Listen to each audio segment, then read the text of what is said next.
you want? I have to go. What do you want?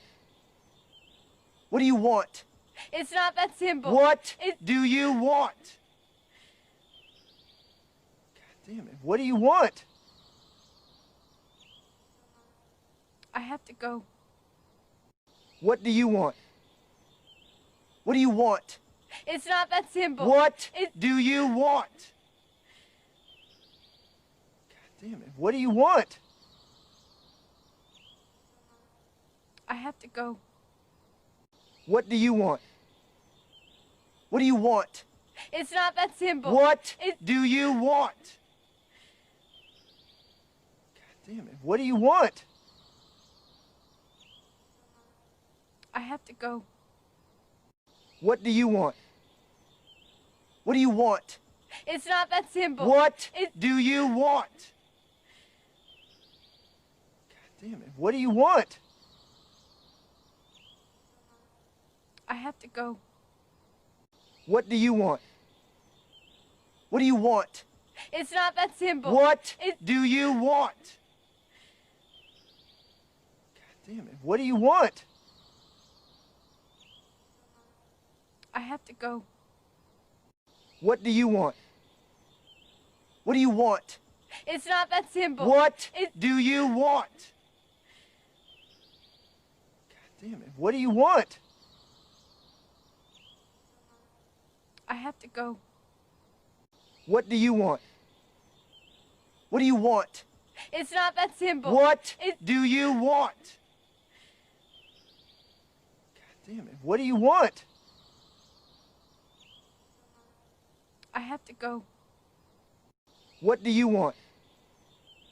What do you want? It's not that simple. What do you want? Okay, I think we had enough of that. I think everyone has got the attention now. So welcome, welcome. Thank you so much for joining me tonight.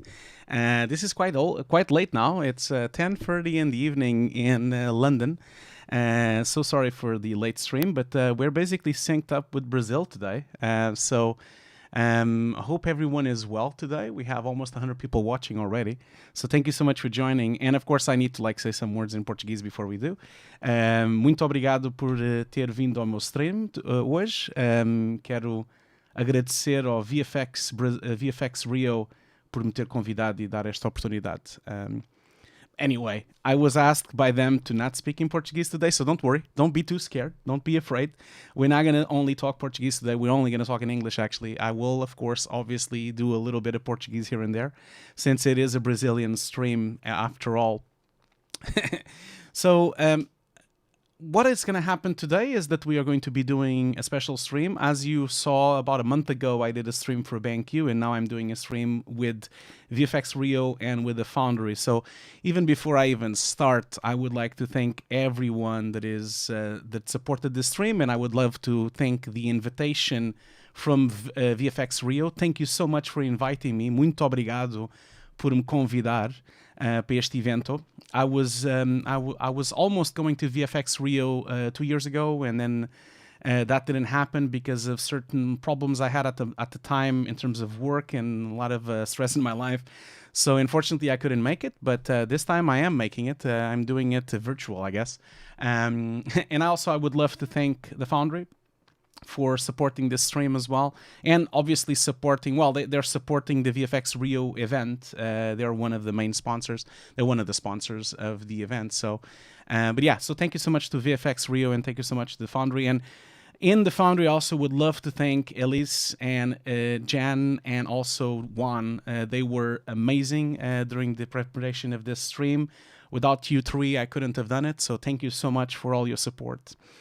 Today we're going to be talking quite a lot about Nuke Studio, and the whole thing about this stream, really, I've been trying to do this stream for a while, and it's basically because I feel like Nuke Studio is misunderstood. I think that's my biggest take at it, and I think that's because a lot of people don't completely understand what it does and don't completely understand where it stands inside the pipeline, and that's why I wanted to do the stream. I've done some workshops in the past, and some of you, know that I usually do You know, I did a course on FX PhD for Nuke Studio as well years ago, of course, when I was still at the mill.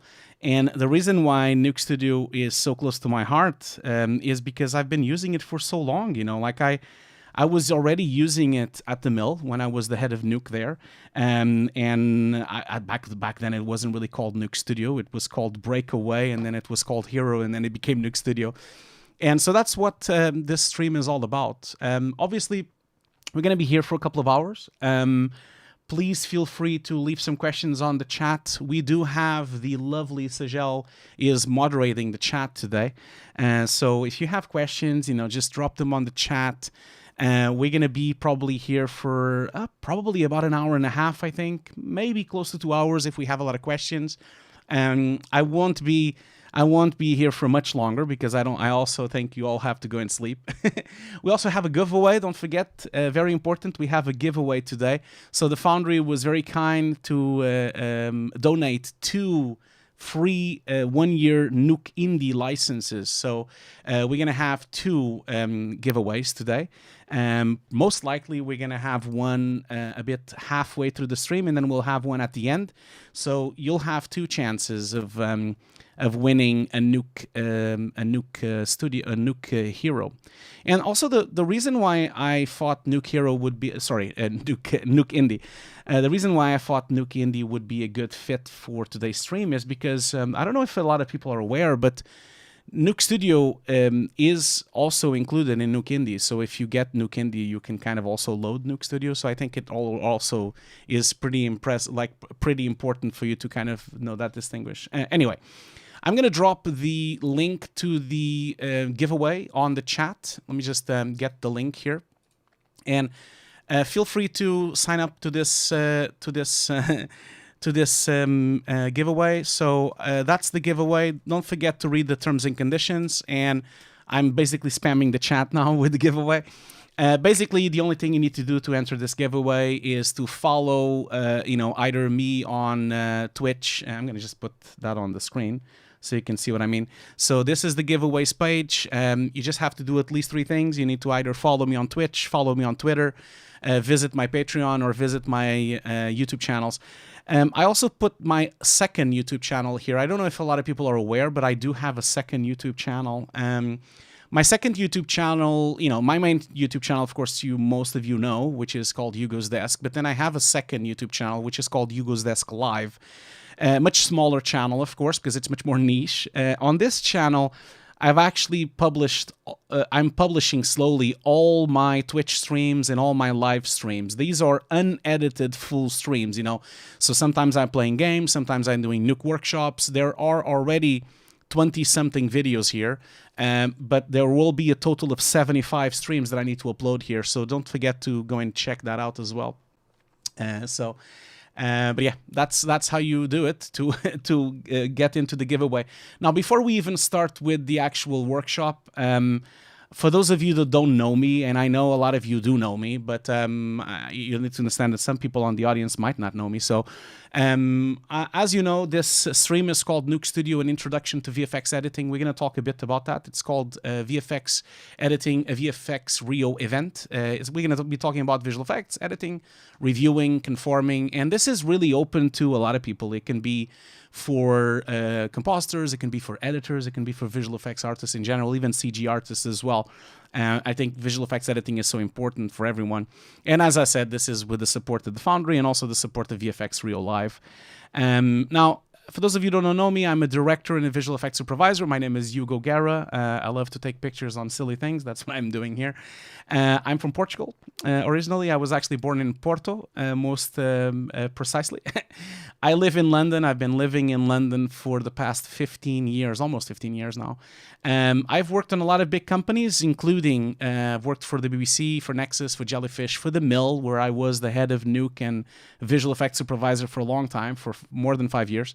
I also was for 5 years the cinematic director at Fire Without Smoke, and most recently I was a visual effects supervisor at Sony PlayStation and Sony San Diego. And also currently I'm working as a film director for Rebellion Studios and Rebellion Games as well. Obviously I can't tell you what either I did on these studios. I can't tell you what I've done at Sony, and I can't tell you what I've done in Rebellion because both those games are not out yet. So I spend my time, most of the time, on set. I do a lot of that. You know, you're gonna see that today on the video that I have. I'm on set. I do a lot of silly things that people don't really understand what goes on. You know, they always think I'm the lunatic with the spheres and the checkerboards and things like that. I've worked with a lot of different clients, you know, you can see them on the screen. I don't have to enumerate them, but I have worked with a lot of clients, a lot of people, a lot of very good people. I've lately been working a lot on games, really. So these are some of the video games that I've done trailers or directed cinematics or in-game cinematics, those kind of things. You can visit my website. It's not fully up to date. I cannot put what I've last did on my website. So the last project on my website is Vermintide, which is already 2 years ago, but I can't publish the rest that I've done in the meantime. But my website is hugo-guerra.com. And today we're going to be talking about, as I said, Nuke Studio and Editorial. This is my studio, by the way, and I just wanted to like give you a really brief showcase of what it is. Really, my studio is very simple. I've simplified it. Hugo's desk has been simplified since last time.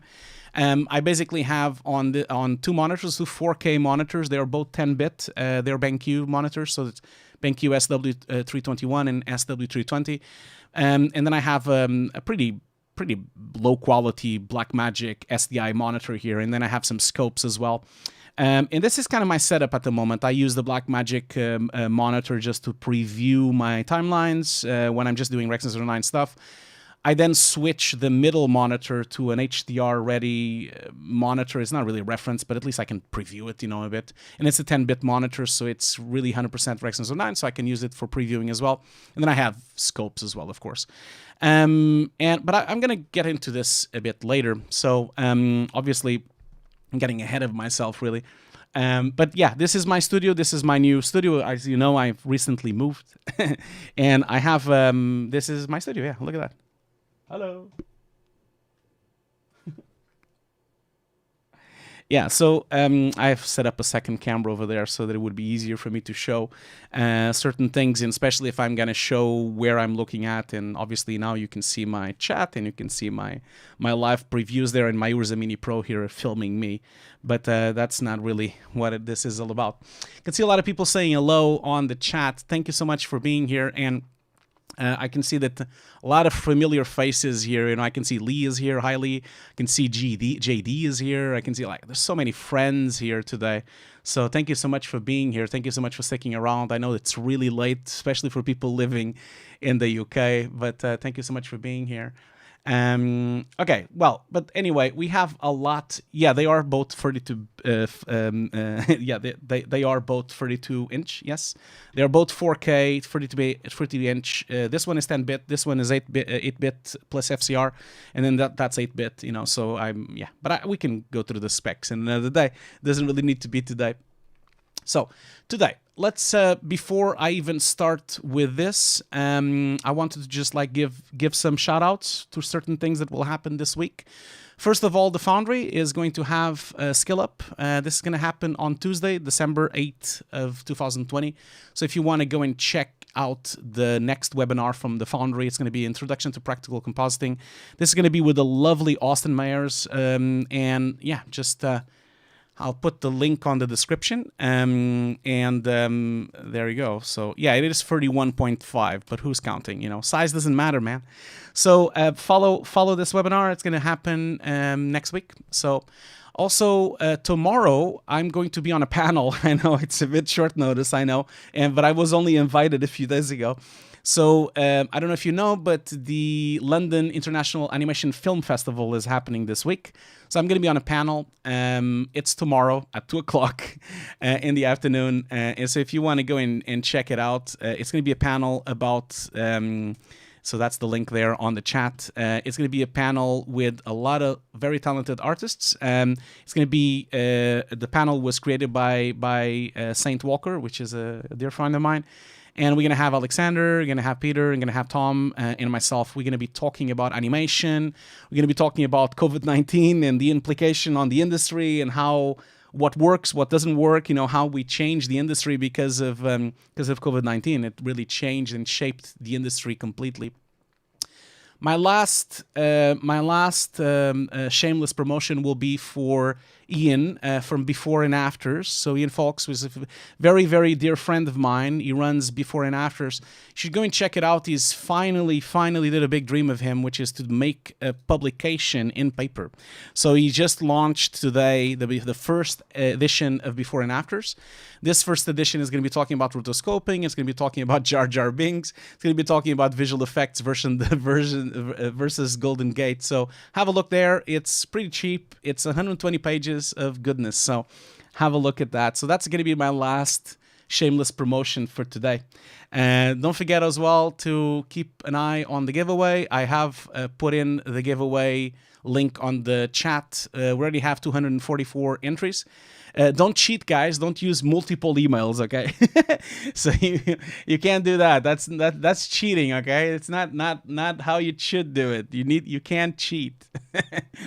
Anyway, let's get into brass tacks. Let's get into the business of what we are going to talk today.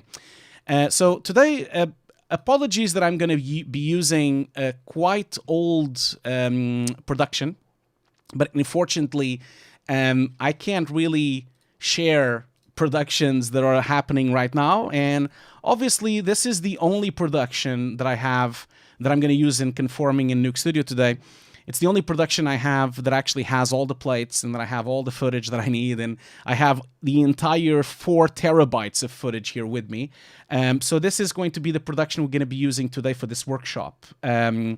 This is going to be Leonard in slow motion. This was a short film I already supervised years ago. This was very old. It's 7 years old, but it doesn't matter. It was all shot on red at 4K, and I have all the footage. So this is a short film before Martin Starr was famous.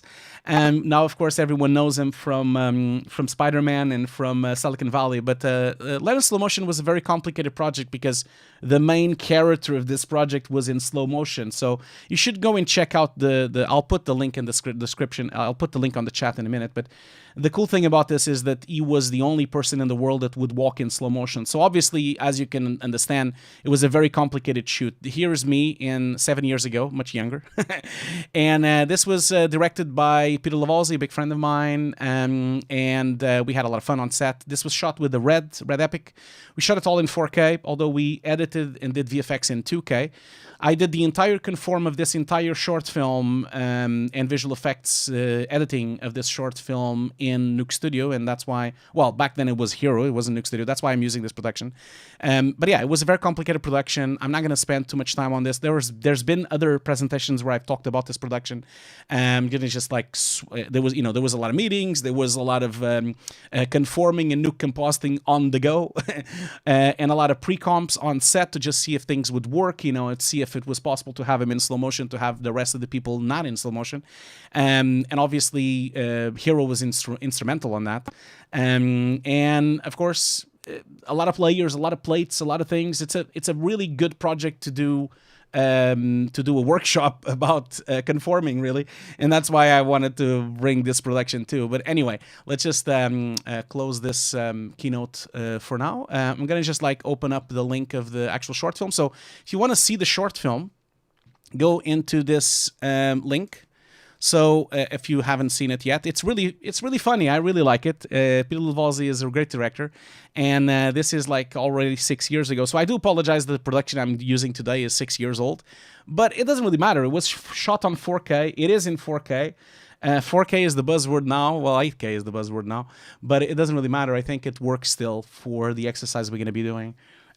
So that's the project we're gonna do in Nuke Studio. So let's open up Nuke Studio and just and remember, what I'm about to do here can be done in Nuke Studio. It can also be done in Hero, and it can also be done in Nuke Indie, because remember Nuke Indie, which, don't forget, you have a chance of winning There's 2 licenses up to grabs. So Nuke Indie also includes all the capabilities that Nuke Studio has. So I'm gonna open up Nuke Studio. I'm assuming people. Oh, sorry, this is a force of habit. I open Nuke instead, of course, because why wouldn't I open Nuke? Because that's what I open all the time. So that's not what I wanted. Sorry about that. It was Nuke Studio that I wanted. So.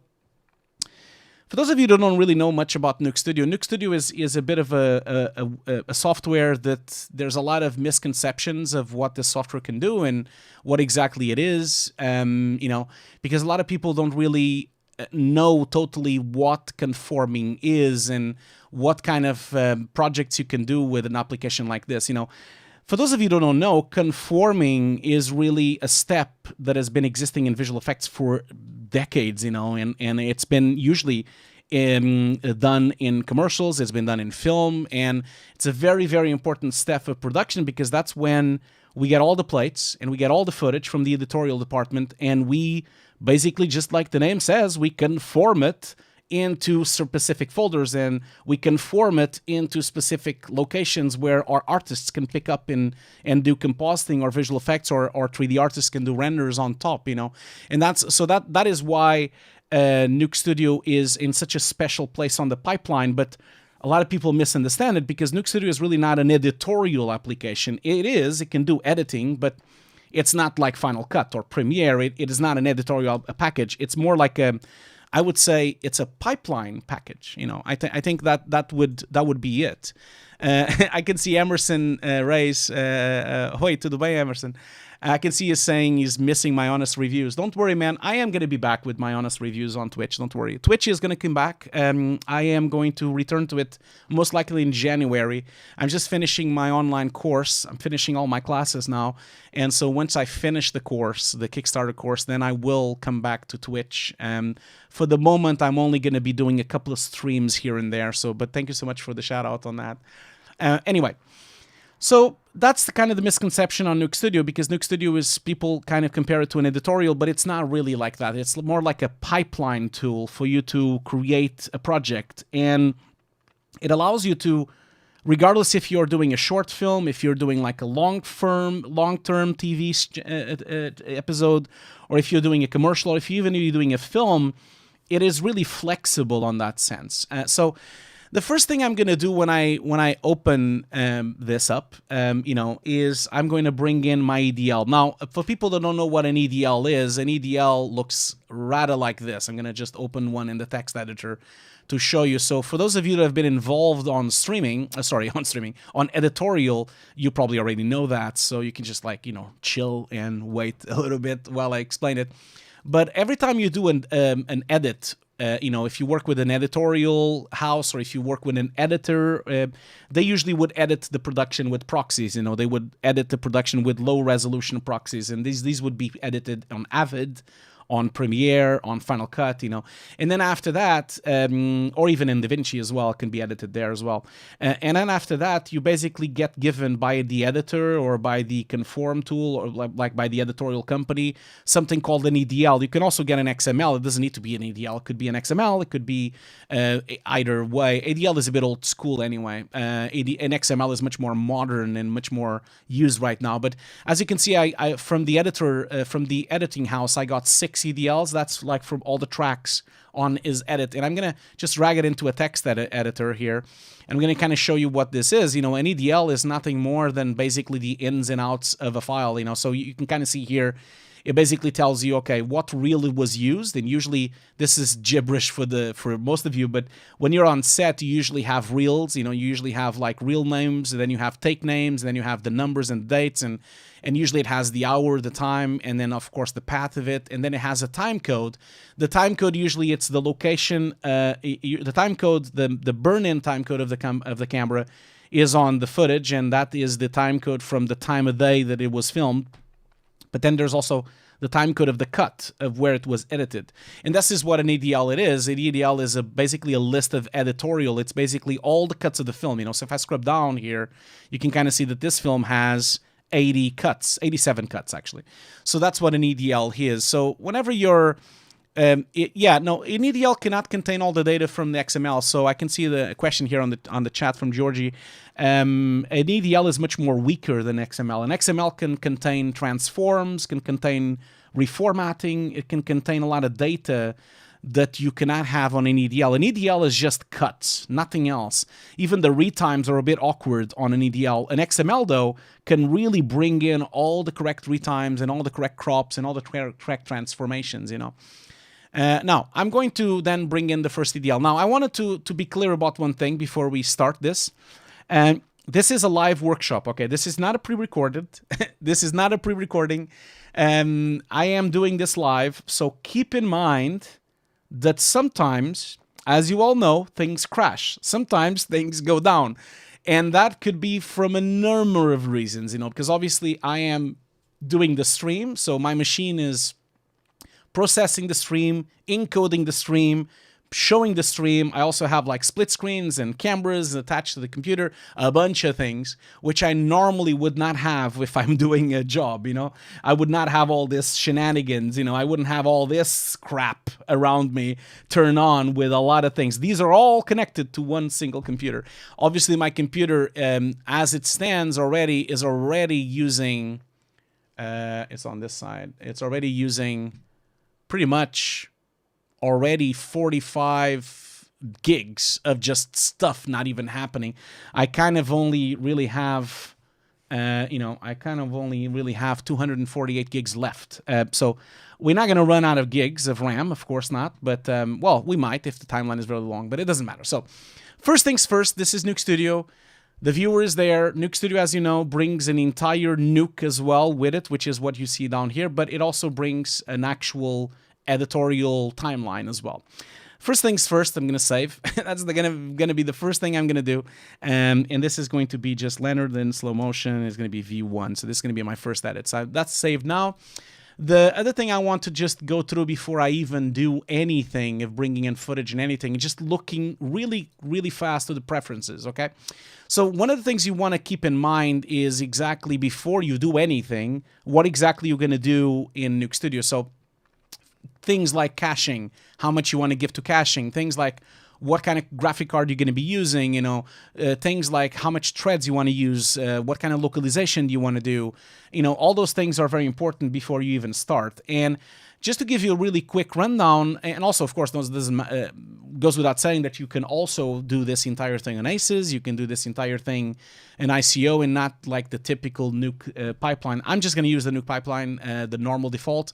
I'm not going to use ACES. I'm not conforming this because this project has been finished and dead and buried. But I'm just going to just show you that you would set it up here if you wanted to. Now, in terms of caching, this is very important. You kind of want to give it a place for it to cache, and you want to give it a place for localization. Now, normally, you want to select the fastest hard drive on your machine, okay? So right now, on my machine, I have two main drives, okay? So I have a RAID system, which is 49 terabytes, and it's not very fast. My regular RAID system is called media. It's like a media hard drive. It's like it's called the Lassie 12 Big, and that drive runs approximately. I'm just gonna show you the speed here. It runs at around 1,200 megs a sec, and it runs around reading around 2,000. I think it's it writes at 1,300. It reads at around 2,000. So this is this is basically a RAID system of 12 hard drives, and they're all regular hard drives. They're not because they're big, that you want a lot of space. And obviously because they're rated on RAID 0, they are really fast, and that's why. But this is still not fast enough for you to really play back, 4K, 8K at 32-bit float, which is what Nuke Studio is doing. So I have a second hard drive, which is a smaller hard drive. So instead of 48 terabytes, I only have 4 terabytes on this one. So this is a RAID system. This RAID system is basically a PCI card which has 4 M2 blades, you know. And this one goes a lot faster. It can write at around almost 6,000 megs and reads around at 7,000 megs, you know. It is a bit limited because it's currently standing on a PCI 8 and not on a PCI 16, because I don't have any more PCI 16 slots on my machine. So that's why it's a bit slower. But this is the kind of speed you want to kind of invest to have enough bandwidth for you to play back things really quickly, you know. And this is not just for Nuke, you know, for Nuke Studio, for DaVinci, for After Effects, anything that you can get that. And so yeah, people were asking me 250 gigs of RAM. No, it's not 250 gigs of RAM. It's actually 288 gigs of RAM. That's what I have. I basically have a Mac Pro, 2.5 gigahertz, 28 cores, 288 gigs of RAM, and then I have two graphic cards. I have two Radeon Pros W5700X16 each, so I have two of them inside the machine. So the reason I was showing you this is because obviously inside of Nuke here, when you're in the preferences, when you're talking about localization and you're talking about caching, you want to make sure you point to the fastest hard drive you have. And so I've pointed the caching of the timeline into my RAID. I have given it a limit of 500 gigs only for it. And obviously when it fills up, it just starts deleting the old stuff. So that's what I've done there. I've also, on the localization, which is the method of moving files from a server or moving files from a network into your local drive. So if you're working in a company and you have a huge network, then files would be on a 1 gigabit network or a 10 gigabit network. And the advantage of localization is that you can bring them from the network automatically into your RAID system, and then they will be a lot faster to play back, and you don't have to clog the network all the time. So it kind of like brings a lot of speed into this. At the moment, I'm localizing files. I have about 2 terabytes free here. The drive itself is 3.4 terabytes, but I always give it a bit of space because you want to keep at least 20% empty for it to be high performance and speed. So don't forget that. Don't forget to point your localization, and don't forget to point your caching to the fastest thing you have. I'm not going to be showing you specifically how to do it and how to specifically point to it, because you can find multiple tutorials online about this, Cool. Is everyone still with me? I can see there's 200 people. Cool. That's great. I can't believe there's 200 people here, because if you think about it, like 200 people at this hour of the night, it's pretty impressive. I can tell you that. I am actually pretty impressed that you're still all here. So thank you so much for being here. So let's see here. Let's see here. So first things first, I'm going to bring that EDL. Remember the EDL I was showing you? So I'm going to go into import EDL. And this is going to be, like I said, from an editorial. So this would be, the actual editor of this project would have given me stuff like this. They would have given me an offline. This is what an offline looks like. It's basically an H.264 QuickTime, very low res, and it's fine. I'm going to go back into Nuke Studio. So in here, we were bringing in, we prefer to get the offlines from DNX46. Yeah, that's good. Yeah, I mean, we usually just get, like H.264s, but it would work. Don't forget, everyone, that if you do have questions, you can drop them on the chat, and our lovely moderator Sajal will put it up on a specific chat that I have, so that we can talk it through. I'm also going to keep putting in the giveaway, so don't forget to sign up to the giveaway if you haven't done that already, and we already have 200. I can see a lot of people cheating here. We have 347 entries, but we only have 200 people watching. So don't be like that, guys. Come on, don't put yourselves with all your emails. That is not fair. It's not fair.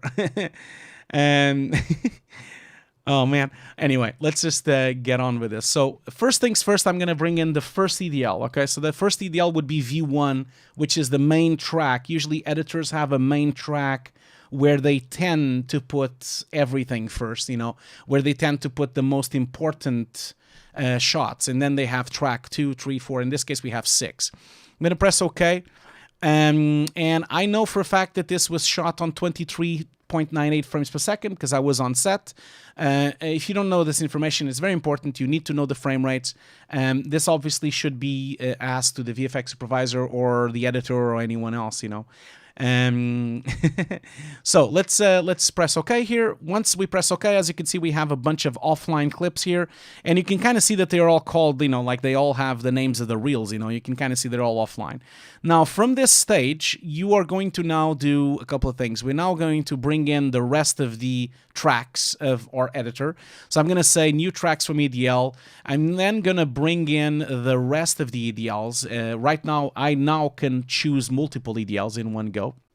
And so I am going to press open, and after a while it's going to ask me again what the frame rate of that is. Sorry, I just like need to move my microphone ever so slightly. Yes, like that, yes. So this would be, again, 2398. I'm going to press OK. And now we have the full pipeline, the full timeline. So this is the entire timeline, all the cuts, all the shots, you know, and this includes everything that the editor gave me. You know, now we just need to link the footage into the actual plate. So I'm going to switch to a different workspace. I'm going to switch to conforming. Because conforming will give me, sorry about that. Conforming will give me basically the table of contents of all the images. This is nothing more than the list of EDLs. You know, these are all the takes and all the cuts of the shot. And in here you have information like the speed of the clip, you have the in-source timecode, the out-source timecode, the destination timecode of the timeline, you have the frame duration, you have the clip name, you have also the location, the last known location before this was offline, you know. So that's the thing. Yeah. See a lot of people on the chat here talking about DaVinci, talking about Assimilate Scratch. Just please keep your questions for later. We can definitely go through them at the end of this of the stream. Okay, so let's just keep going. So now I'm just gonna go into Match Media. I'm gonna now point. So at this stage, this is the time that we actually tell him where all the footage is. Remember, I was telling you that usually, normally, you don't want to get anything from an editor. You know, you want to make sure you get everything separately. So in this case, you would get a copy from all of the data that was shot on set. So this was all shot on red footage. I'm gonna press open. It's gonna bring me conform tools. I'm gonna leave them all by default. Basically, in here it gives you the opportunity to exclude certain files. You know, if you wanted to exclude certain types of files, if you want to exclude certain types of patterns, you can also accept best time codes. You can remove some rules of trying to look for it. You know, it's trying to look for the file header, it's trying to look for the path, for all sorts of different things. But I'm not gonna do anything because I think it's gonna work just fine because I've done this before. I've done this project. So I'm gonna click open. Now, as I click open and as I do this, I just realized I did forget about one thing, which I will have to do in a second, which is I need to like make sure. I'm going to actually cancel this. I'm going to cancel this here because I need to make sure the settings of my project are correct first. Okay, so let's just.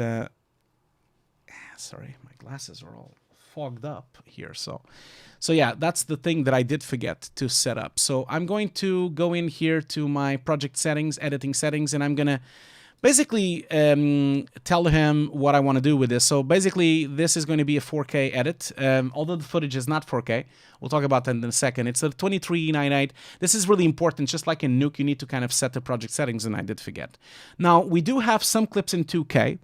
And so you need to kind of decide, what am I going to do with these clips that are not 4K, that or might be other resolutions. I'm going to choose to have sequence resolution so that it actually scales all the footage. But obviously, when we conform the footage, when we give it to the artists, we don't have to reformat the footage here. We could bypass this when we are outputting everything, you know. At this stage, I'm going to do that because I want the timeline, when I'm previewing it, when I'm watching it, to actually show me the correct resolution, you know. And then, of course, in here, you can still change the color IO. You can still change the red settings if you had a video decoding. You also have typical export settings as well. So I'm going to leave this as it is. Also on my sequence, I'm going to change it to 4K. And then on my properties, I'm going to make sure I have clip reformat to sequence resolution as well. So once I have that done, now I actually can do the conform. I should have done this before. I apologize for that. I'm going to click match media. Again, I'm going to point it to where all my footage is. I have 4 terabytes of footage. So this is going to take a little while to conform. It should take a bit of time. But if you do have any questions, just let me know. You know, there are 200 people watching here. Hope you're still amused and you're still enjoying this. You know, but yeah, if you do have, let's see, people are mostly talking about the license. I can see that. I guess I'm just the background conversation for this. If you do have any questions, just please let me know. Okay. But yeah, it is a 1-year license for sure. John Doe, I love that name. John Doe is basically asking me, the reconnect didn't work because I didn't, you noticed I had this file selected. So when you select something from the table of contents, of course, it's only going to match that clip, nothing else. So I'm going to deselect that clip and then do it again. Sorry about that. I did not notice that was clicked in. So John Doe is asking, how would you deal with anamorphic or open gate on Alexa material? Does it scale correctly? Well, it does scale correctly if you want to, because what you're going to see later is that it allows you to bypass the scaling of the time of the actual timeline, you know, because the timeline scaling is just for visualization, really, because when you're shipping it to artists, you do not scale anything, you know. It's a bit different, you know. So this is now all conformed. Obviously, it's going to take a little bit of time because it's now going to start the process of basically caching every single thing. As you can see, it didn't reconnect all the shots. I had this issue before where sometimes I get this. You see all these red files. This is basically because I did this just this morning, and obviously it's having conflicts with my caching from earlier this morning. You know, and that's why I'm having that, because as you can see, these are not on offline. They are actually here, but they are not loading because I already cached this morning. So I do apologize for that. You know, this would always happen because, as always, my stream is always a bit of a garbage truck on fire. It's always been like that. And so keep in mind that while I'm just fixing that, just giving you like, It always kind of happens. Always happens on my streams. There's always a bit of a few breakups here, so I'm gonna just like do this, and there you go. So you can still see me while I'm like debating this.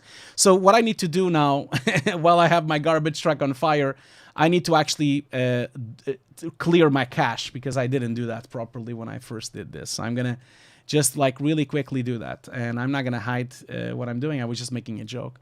What I'm going to do here is I'm going to close Nuke, because my mistake was that I already did this morning, and obviously now it's having a lot of messing with the caching and everything. So I'm going to just like close Nuke, and I'm going to go and delete my cache first. I'm going to do brute force because I don't want to spend a lot of time here doing this, so I'm literally going to do it brute force, which would be like I would literally go to the file, deleting everything.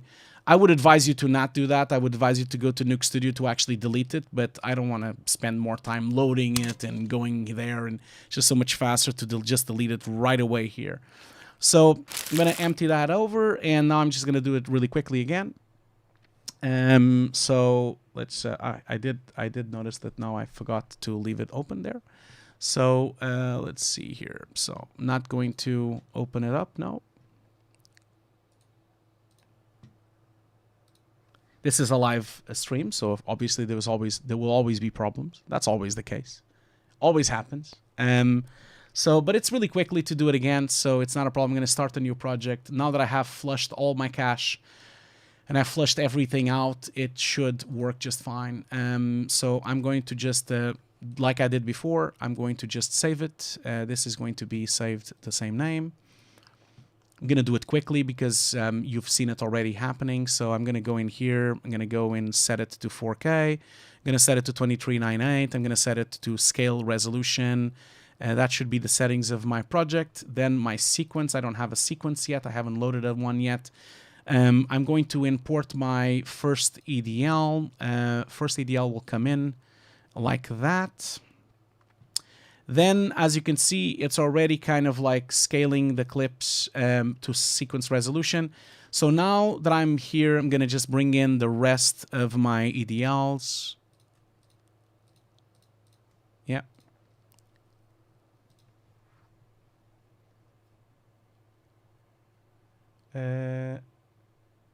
Yeah.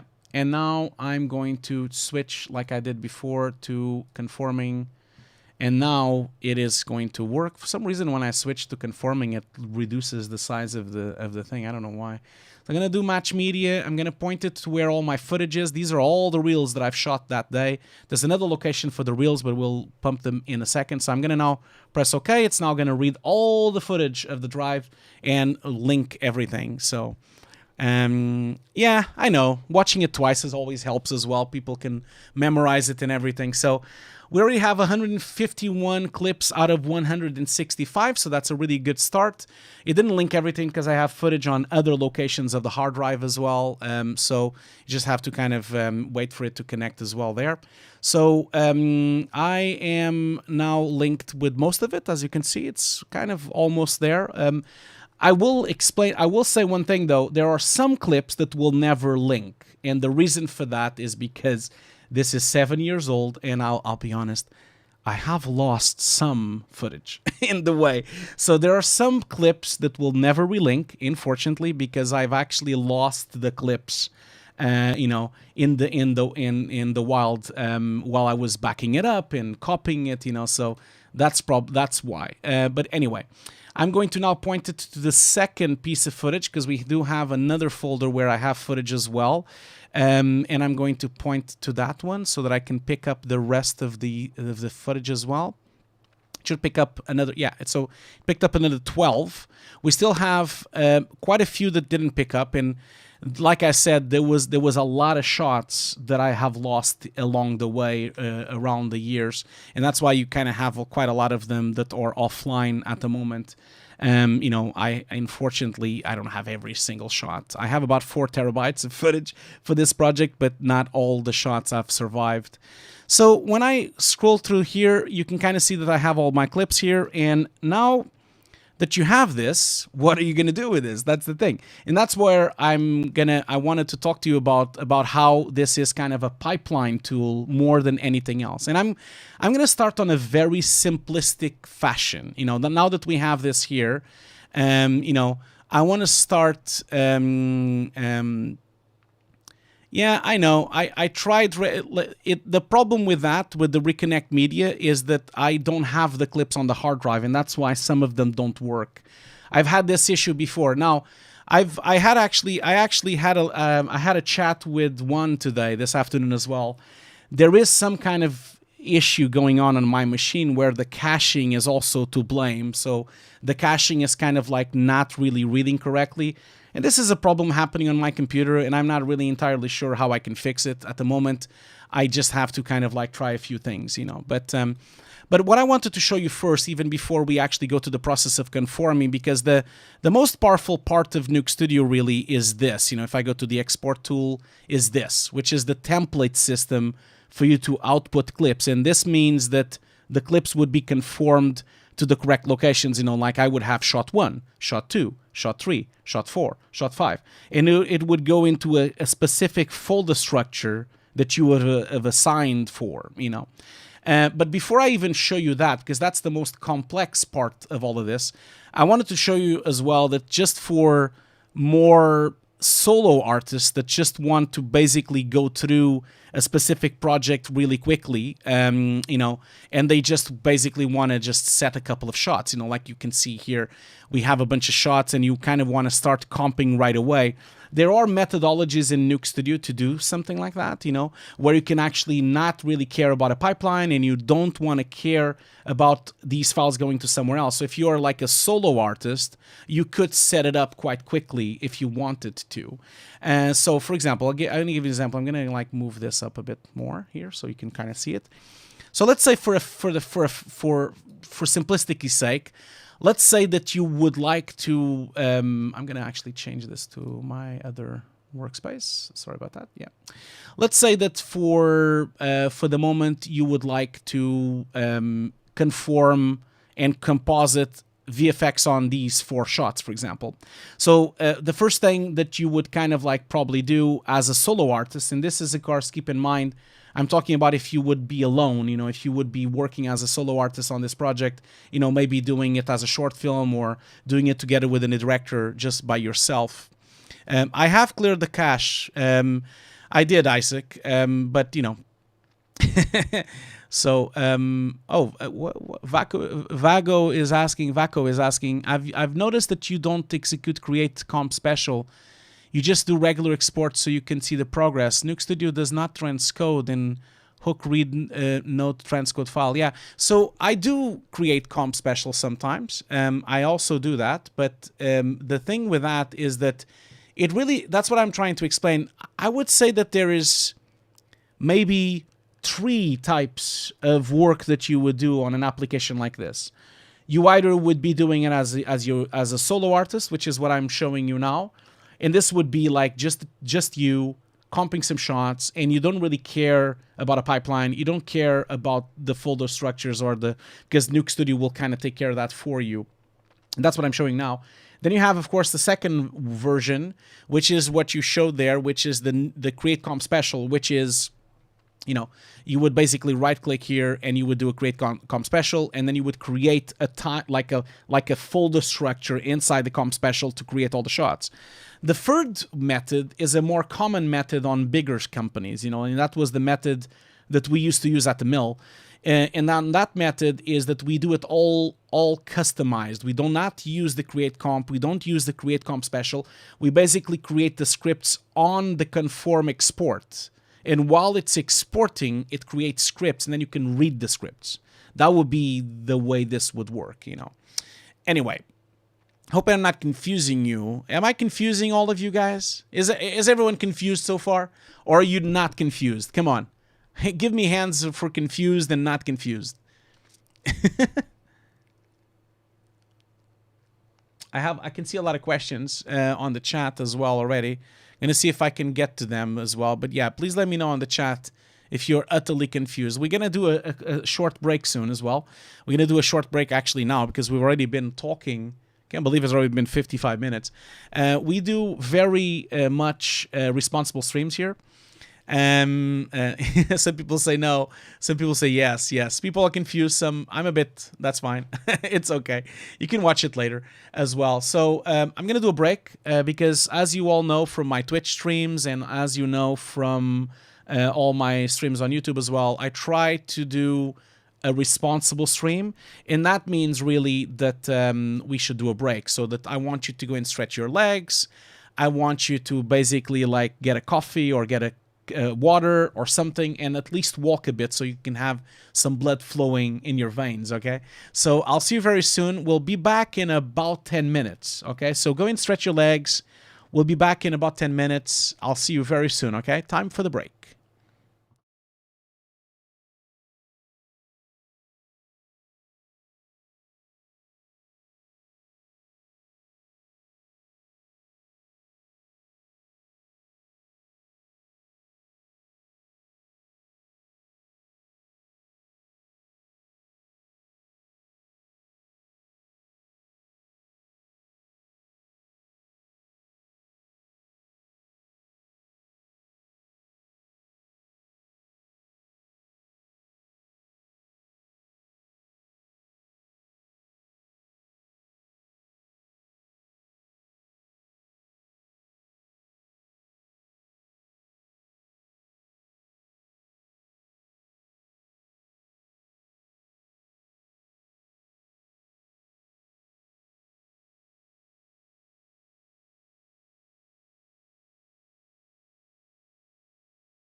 Okay, I am back. So thank you so much for joining, for still being here. So while I was away, I went and stretched my legs. I got a bit of water, a bit of coffee. I hope you guys have done the same. And while I was away, I left my timeline basically flushing all the cache as well. And then as I thought, you know, because I'm having some kind of problems with my caching machine here. It is now recaching all the timeline, and as you can see now, I don't have as many clips offline. I still have like 1, 2, 3, 4, 5, 6 offline, which I know I've lost footage. That I know. So all these clips I've lost the footage. All that clip I lost the footage. I've also lost the footage for these clips as well. So there's quite a few that I've lost. But at least I have a much more complete timeline now because I just had to flush the cache. So I did that over the break, and it's still kind of caching all my files. As you can see here on my bin, it's all green here. You see all these green lines? That means it's all been cached now to my hard drive. So that means all the footage moved from my RAID system, which was only 1000 megs a sec, into my other RAID system, which is 5000 megs a sec. So they would play back faster and do all those things. Anyway, I hope this was not too confusing. As I said, I just had to like flush the cache and then it worked fine. This is going to be a problem that is not going to happen on everyone's machine. I think my machine setup is quite special with all my caching drives and all my settings. And a lot of times I have collisions of settings between several versions of Nuke and several things, but it should all work now. As I was saying before the break, you know, if you really want to start right away, you know, because this is the timeline, obviously the only thing left for you to actually put in as well is a reference timeline.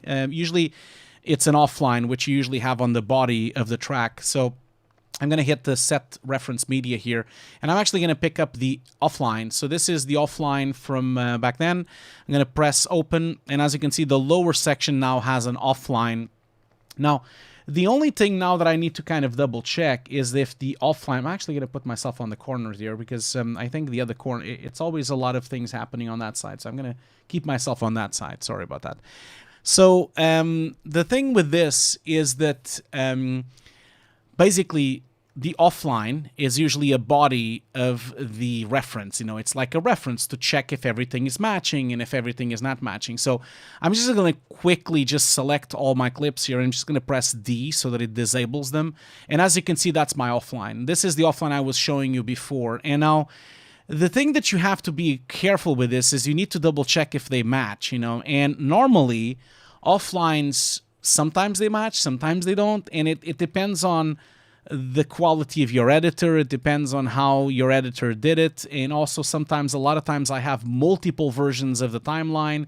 So for example, in here, my editor sent me two of them, sent me one called July the 3rd and the other one called July the 3rd shots. And so they are both different. So if I now press this one, you see I have, it's a different timeline, but again, it also does not match. So you kind of have to like double check with your editor which one it is. I know for a fact it's the one that is not shots, but as you can see, it doesn't match. Because how do I know it doesn't match the offline? Because you can kind of see the cuts, you know, see the cuts here, and you can kind of see that the cut is going to happen a bit later.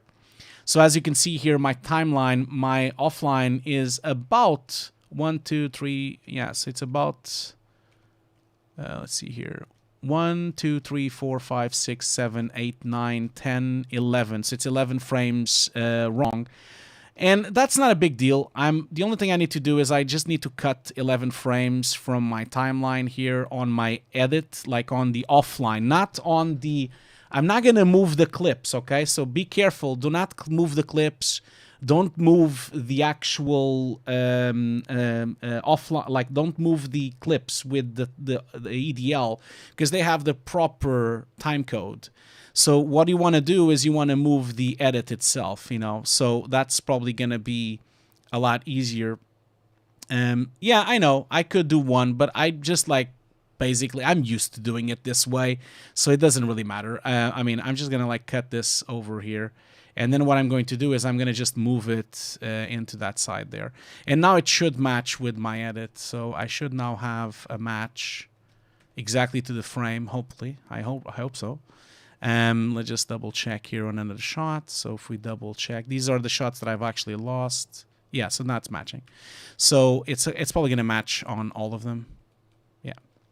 So someone on the chat was saying that I don't need to disable, and that is absolutely true. I don't need to do that. It's just a force of habit, you know. You could always select whatever track you want to see to view it on the viewer. So for example, if I select reference and I press 1, I can see just that viewer on the reference, you know.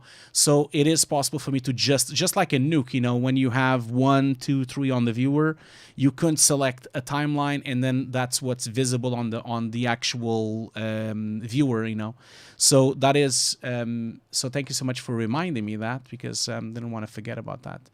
And as you can see here on the top here, you can kind of see what you're showing. You see, you can not only you can do one like I just did, but you can also select on the viewer there. So if I'm just going to open this up, you can actually select from here. You know, you have all your tracks there as well. So and you can wipe between, and you can like dissolve between, you know, you can do all those kind of things if you want to. So now that I have this here, and of course if you want to see all of them, you just press all tracks, and now obviously it's always going to show you the one visible will be the one on the top, you know, which is the top layer of your of your timeline, and then you go from there. Okay, so now that we have done that, just gonna save.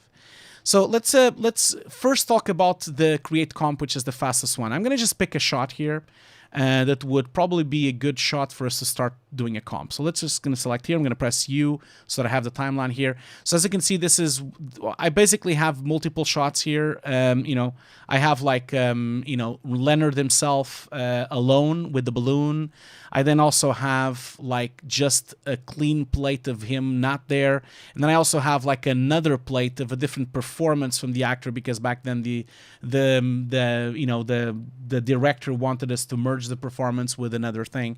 So if you were doing a shot like this and a visual effects shot as a solo artist and not really wanting to care about doing a pipeline, you could at any moment select one of the shots, you know, and you can kind of like right click and you can say create comp. For example, you could have done it on this one here. You can just say create comp. As soon as you do create comp, it's going to ask you where do you want to create these comps. Now, obviously, I am going to set it up on the same place where I am setting up all my offlines and all my conforms. I'm going to just go in here to my projects. I'm going to go to Leonard Slow Motion. I'm going to make a new folder, though, because I have not done you know, a folder for this, because we just started, we're doing the workshop right now. But I'm going to just call this Leonard in slow motion, and this is going to be comp. Let's pretend for a moment that I'm just like a solo artist and I have no inclination for naming convention. I'm just going to press OK here, and that's the location. I'm going to press now OK. As soon as I do that, another timeline shows up, another track shows up called VFX, and as you can see, we now have this kind of like VFX shot here, which has the same name as the file, and this is the fastest way to have a comp. Obviously, the problem with this is it picked up the name because I haven't changed names yet. You know, if I double click on this, I then go directly into Nuke, and this is now inside of Nuke. I can then comp this shot, I can output this shot, I can do whatever I want, I can put out annotations, and so this is now moved on to Nuke itself, and I have this composite of that shot. And if I go back into my timeline, you can kind of see my composite is actually on that track. So this is the fastest way to do a comp inside the timeline. And you can do this on any shot. You can do this as many times as you want. And I am not setting up anything yet. I'm not setting up any naming convention, not setting up anything like that. And obviously, if you just go in here into my project, what I did is a bit silly, you know, because obviously I'm just like giving him a random name because it's picking up the name from the, you know, instead of being called a shot, it's just called A8C3, and then it has a Nuke script with renders and everything. And that's a bit awkward, of course. So for me, this is not the most ideal way of doing it, of course. Let's just think about this for a second. So if I was a solo artist, I would probably not do this. I'm just going to delete that. And I would probably select all these 3 tracks. I would probably go in here to Editorial, and I would start naming it shot. So let's, for example, for the sake of this, say that this would be maybe shot 20. We don't know if it's shot 20. We will do that in a second, but let's say that this is called shot 20. I'm going to call it in. Now, as you can see, we have shot 20 clips for this thing. And so now if I would right click and I would say create comp, You know, obviously is already doing that version, but I'm going to reversion again. And now it would create a comp, but now the comp is actually called shot 20 instead. So again, I'm probably confusing you, but now, as you can see, the shot is actually called shot 20 because it picks up the name of whatever name you gave it there, you know. So that's because that's what you process the timeline to. You did say that that was shot 20. So this is kind of the fastest way to do it, to do composites. And, you know, obviously this one here could have been, you know, for example, let's say we say that this is called shot 21, you know, or shot 30.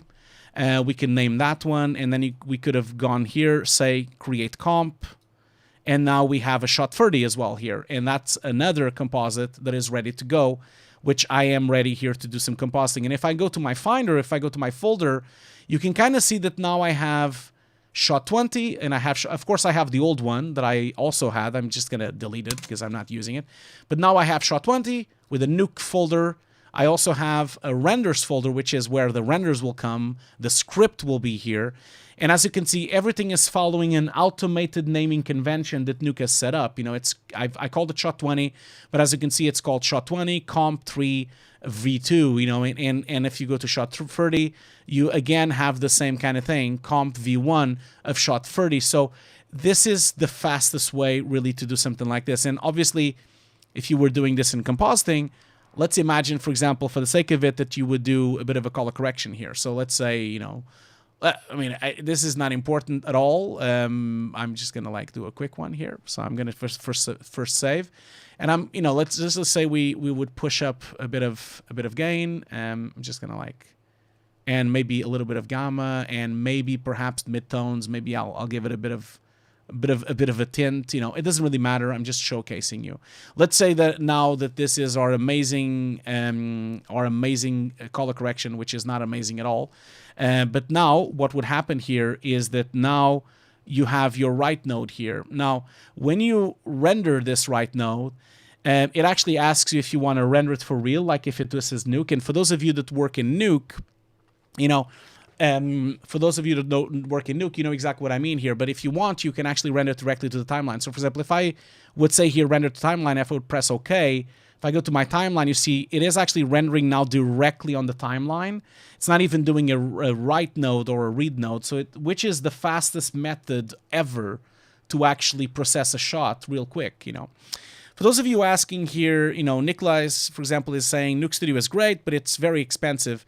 Yeah, it is true. Nuke Studio is very expensive because it includes the entire license of NukeX, and it has all the tool set of NukeX, and that's why it's so expensive.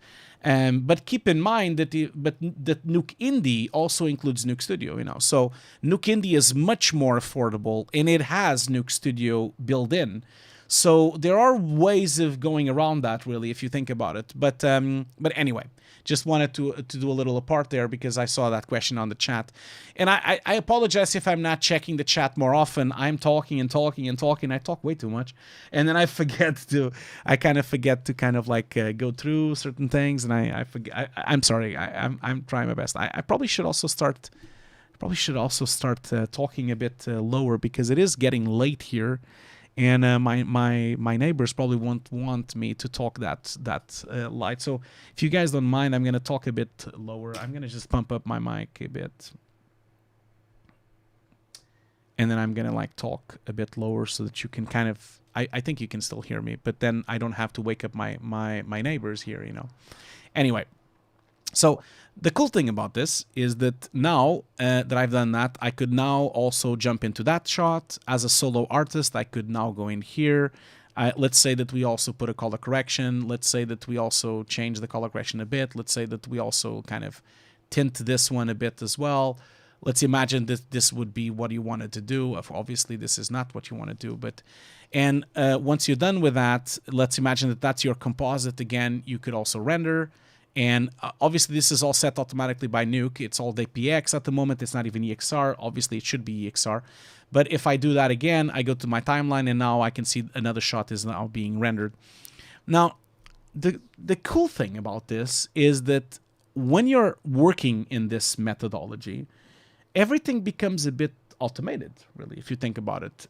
Because, for example, in here, I can still go in here, you know, into my comp while the other one is rendering, by the way. So I'm rendering this one on the background, and I can still open this script. This is one of the advantages of Nuke Studio, because you can kind of see, you can kind of render something on the background, but still open up the script.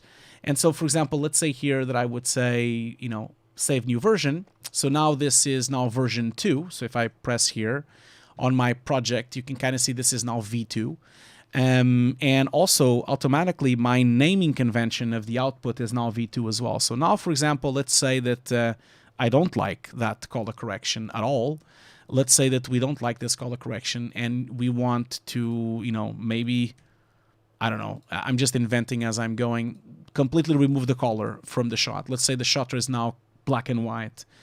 And as soon as I do that, if I now render this, you know, and if I render to the timeline again, and I go back and I can see the other one is now done, you can see that on my timeline, nothing has happened. And nothing has happened because I have not versioned it up. So if you press the V button here, you can kind of see that we now have 2 versions, because I have saved version 1, I have saved version 2. So if I now go to version 2, it automatically swaps to that version. And this is really cool, especially if you're a CG artist, you want to like version up and version down. You can actually use Alt up and Alt down to go between versions, and or you can just press the V button and jump from one version to the other, you know, which is incredibly useful. So, and this was one of my favorite things when I was at the mill as a VFX soup, and as a I had my own studio, you know, I had like my own suite at the mill. And this was amazing because I could just go through all the versions with my client, you know, really, really quickly. And I think this alone is one of the biggest advantages of Nuke Studio ever. I can kind of like live with the rest of the problems. You know, there are always, of course, a couple of problems and a couple of things here and there, but it is very powerful. Forgive me for the constant pop-up of my black magic out, and that's because, of course, he's trying to keep an eye, like, because obviously I have my black magic out here. I'm gonna actually switch it off for the moment because it's previewing here on my black magic broadcast monitor, and because that's previewing, when I jump from comp to comp, it actually complains that I'm not using it as well. So that's why you're having that there. But yeah, anyway, I think this is kind of self-explanatory. At least I think it is. I'm going to just go in here to this shot here. I'm actually going to go into that shot. It always complains about the black magic thing, man. It's always complaining.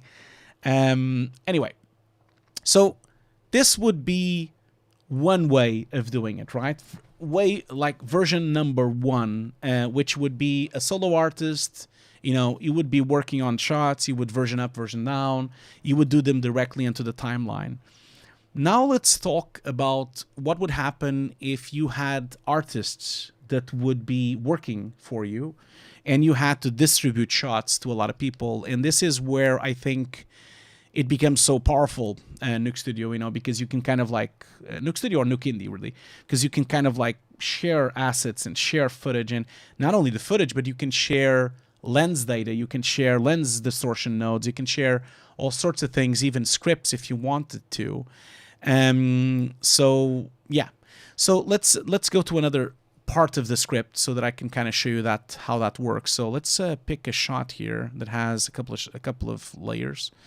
So let's see here, maybe this one here. No, not that one. I want something more simple. Yeah, let's do this one here. So this one, for example, let's do this shot here. So I'm going to just pick this one. So this is a shot where he comes in. Supposedly that's Florida, and then there's like some old people on a house, and then there's a puzzle shot, and then there's this shot here. So let's do this as a self-contained little small sequence. So let's imagine that there's a bunch of visual effect shots to be done here. You know, the first thing you want to do is you want to kind of link your offline so that it is cut like your timeline, you know. And that is, there's a feature here in Nuke Studio which is pretty handy, which is on the reference. You can right click and you can say copy cuts. So the copy cut functionality is a great methodology for you to cut the timeline with the same cuts as the EDL, you know. So if you press copy cuts, basically it gives you this big thing. And this allows you to copy cuts from one timeline to the other. So in this situation, you can do copy all cuts, you can do selected cuts. And this way, I want to copy the V1, which is the first track, and I want to copy it into, I'm going to deselect everything, and I want it to be on the reference. So I'm going to basically choose the reference. It doesn't matter the sound because we have a separate sound. So what this is going to do is it's going to copy all the cuts that exist on V1, which is the first EDL, into my offline. So if I press OK there, you can see that now every single clip of my offline is also cut. And this is quite important because now when I give this project to another artist, then they also can see how the offline looks like, you know. And why is this important? Well, this is important because of stuff like this, you know. For example, if you look at this shot here, which has all these layers, if I show you what the shot looks like, the editor has made a pre-composite of that shot, you know, which is this, you know. As you can see, the editor has made some amazing compositing here. And I'm going to just like pick that shot, actually. I'm going to press U to just have in and out. The letter U basically just selects in and out of a specific shot. So I'm going to just like press U there. So you see, as you can see, like my editor has done some astonishing visual effects here. So, which unfortunately what happened here is we had multiple takes of multiple old people doing different things, and unfortunately we had to glue it all together because they were all doing it wrong at certain times on the shot. So so it's funny to see this ghost effect that my editor has made. Anyway, so let's for a moment here think that all these shots would be part of a sequence that we would be constructing in visual effects. So let's say that it would all be all of this, you know. So, for example, you can also do sequential renaming, for example. So if you want to do sequential renaming, let's say that this is shot 10, shot 20, shot 30, shot 60.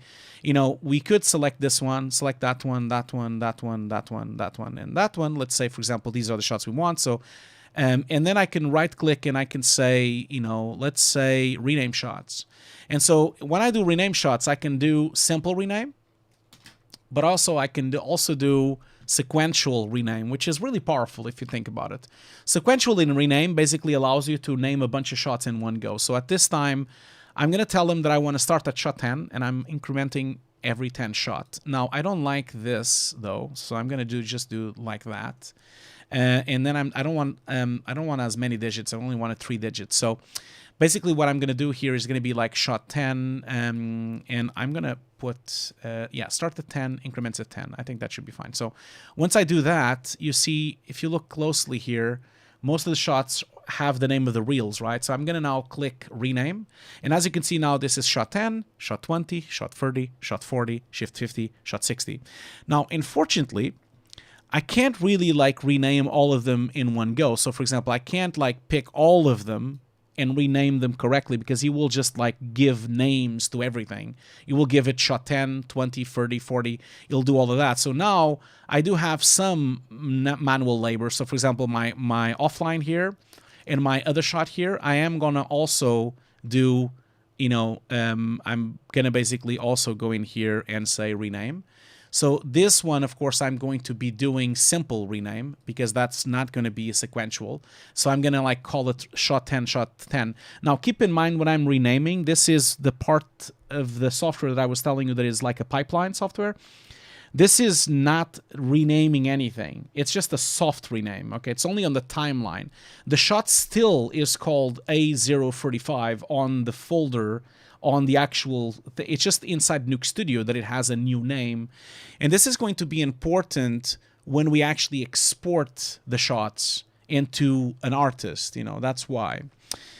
So let's see here. We do have a couple of questions here. Like, let's see, Gilliam is asking, hi Hugo, I have a question. If you have loaded an EDL and you've connected all the media, can you load the new version EDL and have the media linked? Or do you have to create a new track and link again? Yes, unfortunately, you have to link again. There's no feature like that where you can literally just update everything. I mean, you can probably get away with swapping it around. It's probably would work, but if the edit is very complex, you would not get away with it, you know. That's the thing. So yeah. Again, guys, I am sorry. I'm not looking at the chat as much as I probably should be looking. So if you do have a question, apologize if I miss your question, but we definitely can do. We can have more questions at the end of the stream. You know, we still have at least a couple of more 20 minutes or so to go to before we're going to do the first giveaway. So I think in maybe 15 minutes we'll do the first giveaway. And actually, talking about that, like let's put the link on the chat. So if you have not done the giveaway yet, don't forget that we do have a giveaway of 2 Nuke Indie licenses. And we're going to be giving the first one away probably in about 10 minutes or so. And then we have the second to give away at the end of the stream. So these are free. They're 1-year license given us by the Foundry. Thank you so much, Foundry, for that. So going back to this, I'm going to select all of these shots here as well. And sorry, I didn't select correctly. So I know this is not riveting. I know this is a bit boring, but no, it's important. You know, that's why I'm showing it to you. So shot 20. This would be shot 20. Rename. So these are now all shot 20. And I think I'm only going to do one more. Okay, so let's just skip those ones there because we don't need to do a lot of shots. Well, actually, what I'm going to do is I'm going to skip this one. Well, I mean, while I'm here, I'll just do it here as well. So I'll rename. This is going to be shot 30. So that will be shot 30. Rename. And now, last but not least, I'm only going to rename these ones here. So these are shot 40. Okay, so I'm going to just rename these ones. So as you can see, the sequential doesn't work on all of them. So now that I have those, so I'm basically doing my editorial from here to there. That's my sequence. I have 4 shots, you know. And now what you want to kind of do is you want to prep this pipeline for your compositor. So one of the things you want to keep in mind when you do a pipeline like this is that you want to give it structure in terms of the tracks as well. So, for example, this track is called reference. This one is just called view 1. I don't think I would want to call it view 1 because I want the folder to be picked up when I'm exporting it, you know. So, for example, let's say, for example, here, I would say that this would be, you know, there's no grade, so it's basically ungraded, so that people know that that's ungraded. And then I would maybe call it just plate, and then I would probably put a view 1. The reason I put a view 1 is because I want to still have a reference to my editor, you know, because the editor has made these names, and I don't want to completely put anything else there, you know. And the same way I did this, I would probably do the same. And obviously this is up to you, but you could also really organize this and have, you know, green screen and all those things. You could name this really, really carefully, you know, if you wanted to. I'm just giving you, because what I'm doing here is I'm going to use this to my advantage to make folders, you know, so that the folders are created from my you know, my actual pipeline, my actual timeline. So if you wanted, you know, you could have told them, okay, this is green screen 1, and maybe one of them would be lens grids, the other one could be like color charts, you know. You would have all those things. So Dr. John Doe is asking me, why not rename the whole sequence and keep the clip's name as it is? Well, I'm not going to rename the whole sequence because we're just doing a short workshop today. You know, it's going to take me too long to rename the whole thing. And I just want to keep the shots separately so that I can actually load them into my artist and give them to my compositors, you know. So now that I have this here, sorry, I did a mistake there. Fat fingers, sorry about that. So now that I have these shots, now I'm going to export them. Now, this is really important, and this is where you probably want to make sure you think about your pipeline before you actually do it. So let's say, for example, Leonard in slow motion. So you probably want to consider having a proper pipeline, maybe scribble on a paper what kind of folder structure you would like to have for a project like this, you know. But the whole concept of this is that you would select all these shots, at least the shots we've named, which would be these ones only. So I basically have shot 10, I have shot 20, I have shot 30, and shot 40. And these are all the plates for each of these shots, right? So I have 3 plates for shot 10. I have 1, 2, 3, 4, 5, 6 plates for shot 20. One plate for shot 30, and then 4 plates for shot 40. So I'm going to right click and I'm going to do export. Now, once I go to export, don't be alarmed. This is, and I understand that this is all a bit boring. I have apologized that it is a bit boring, I know. It's editorial. What do you expect? Editorial is boring. It's not as exciting as you probably thought this was going to be today, but hopefully you get something from it. I'm hoping at least you're getting something from it. So I can see here. Oh yeah, Fraser is asking, hi Hugo, thank you for saving your time to share knowledge with us. I want to make a request. Could you explain a bit about 3D deep compositing? So I cannot explain that today, Fraser, unfortunately. I don't have any deep compositing renders right now on this system. But that is coming. I am planning to do more videos about that. Don't worry. It is a lot better. So Isaac is also asking, is there a way to apply this sequential naming feature in respect to the track names? Yeah, there is actually. Not that I have it here, but through Python you can actually adapt all those things. So for example, at the mill, we did not have the problem of all the names being picked up wrong, you know. So it is possible through Python for you to actually make the renaming tool a lot more advanced, a lot more. You know, this is just scratching the surface. You know, it's so much more advanced than this if you really start putting a TD on it. So that would be what I would say to you. Anyway, now there's a couple of presets here. Now, obviously, you can process as a sequence, you can process as a shot. Nuke itself already has some basic scripts here. You can see like a basic Nuke script, which is already making kind of a shot, a Nuke script, a render. This is the typical one. We're going to start with this first, so that I can kind of like show you what would happen if I would just pick that up. Although all these things that you see here, this is a functionality for you to do a folder structure, right? So as you can see here, we have a shot, which picks up the shot name.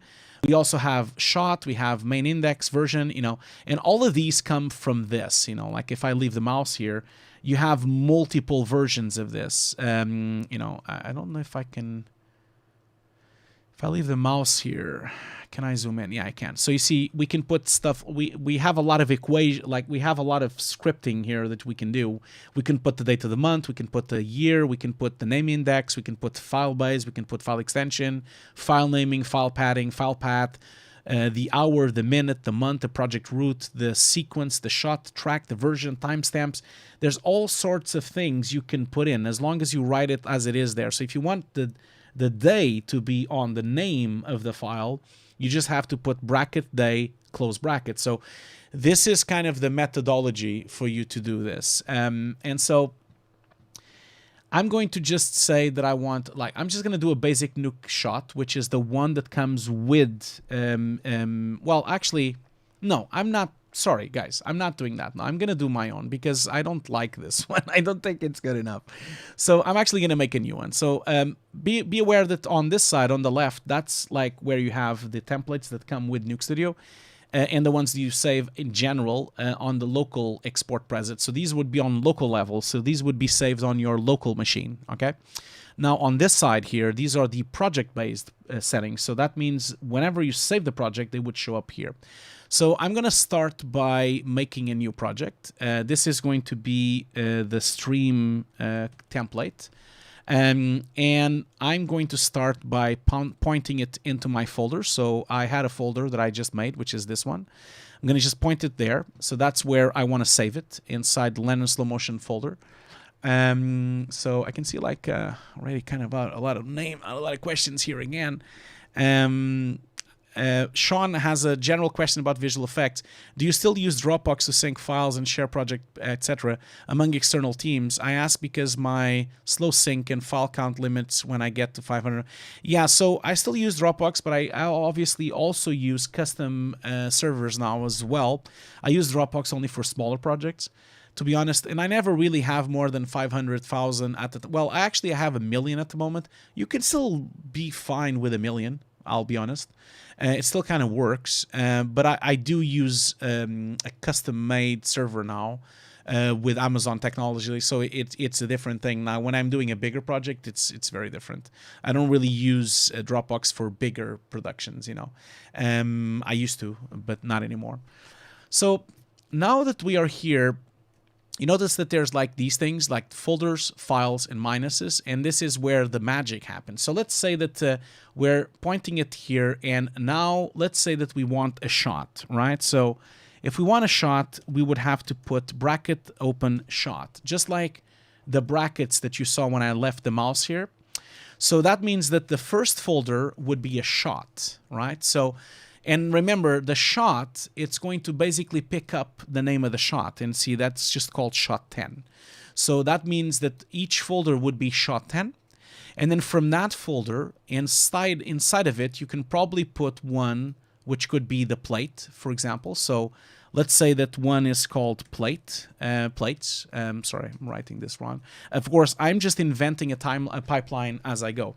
Please do not use this pipeline as a pipeline.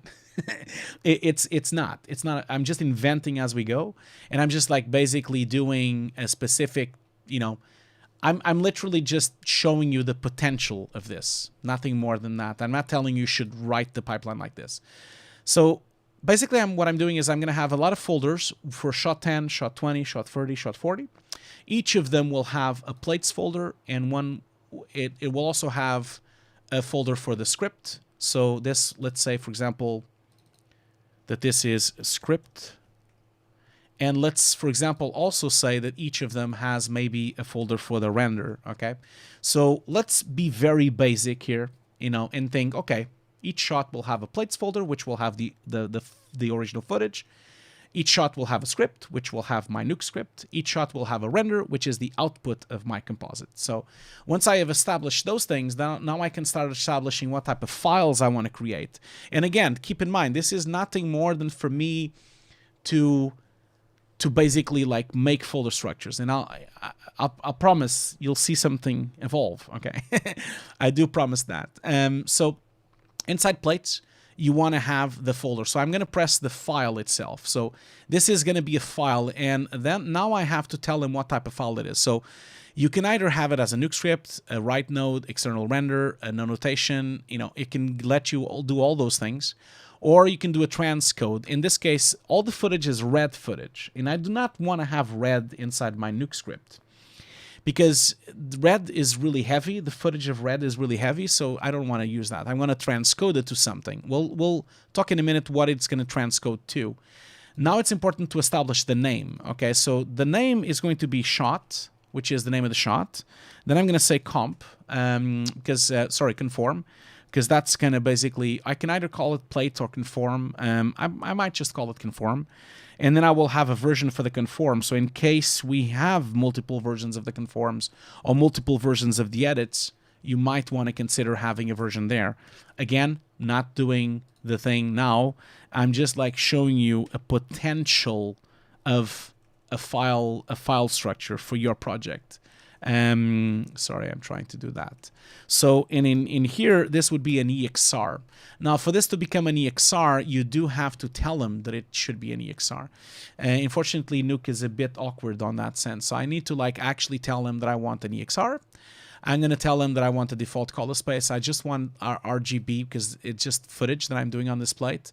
I'm going to keep it at 16 float because it's coming from a red file, and I'm actually not going to have my retime. I'm not going to have any retimes because I want all the files to have no retimes. I want to do them on comp.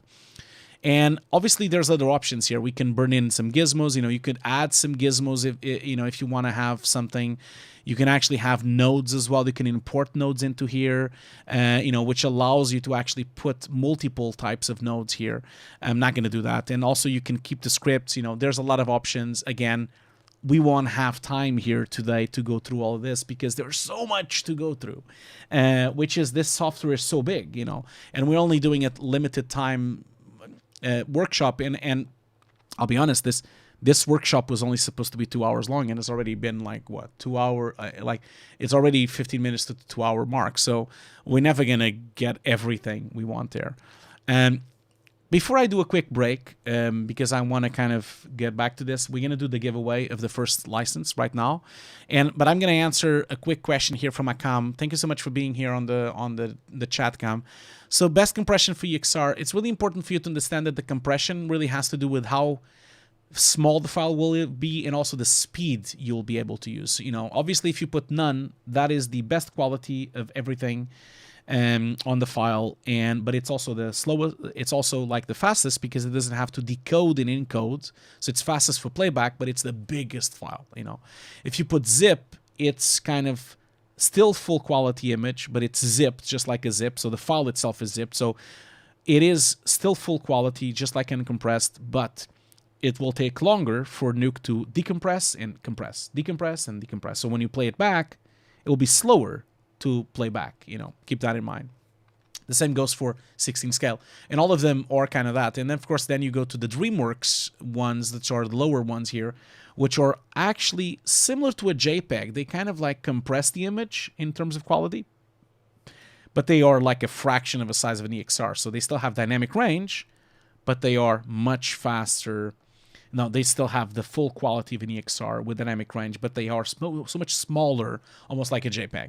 But, obviously this is like a different conversation for another day.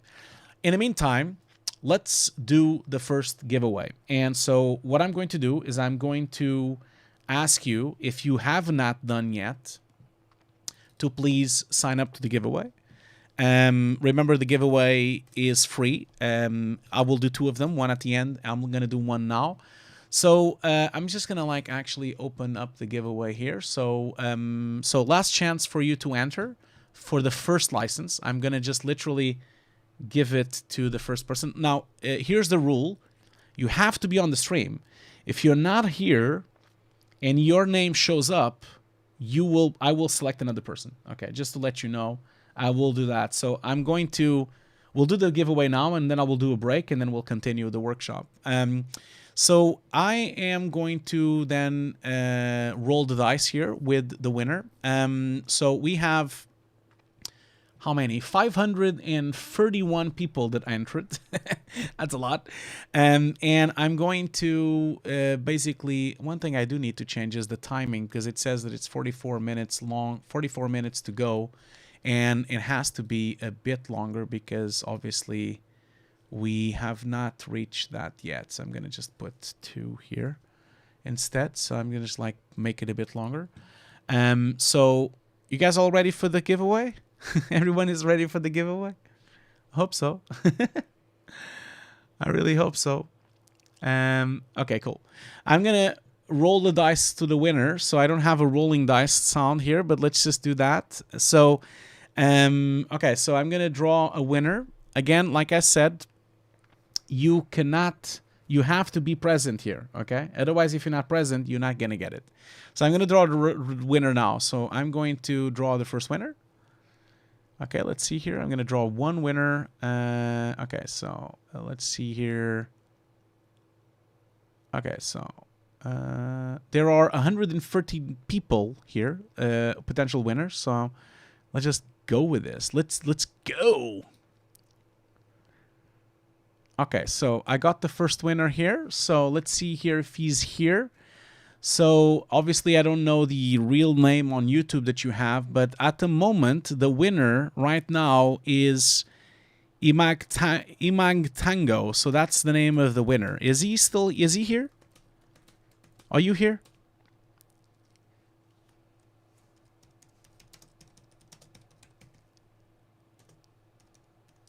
Goes to Okay, if you're here, you'll get the license.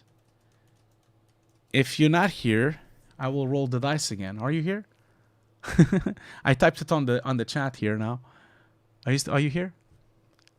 I hope you're here, man. You're not here? If you're not here, we're gonna roll it right away. Oh man, come on.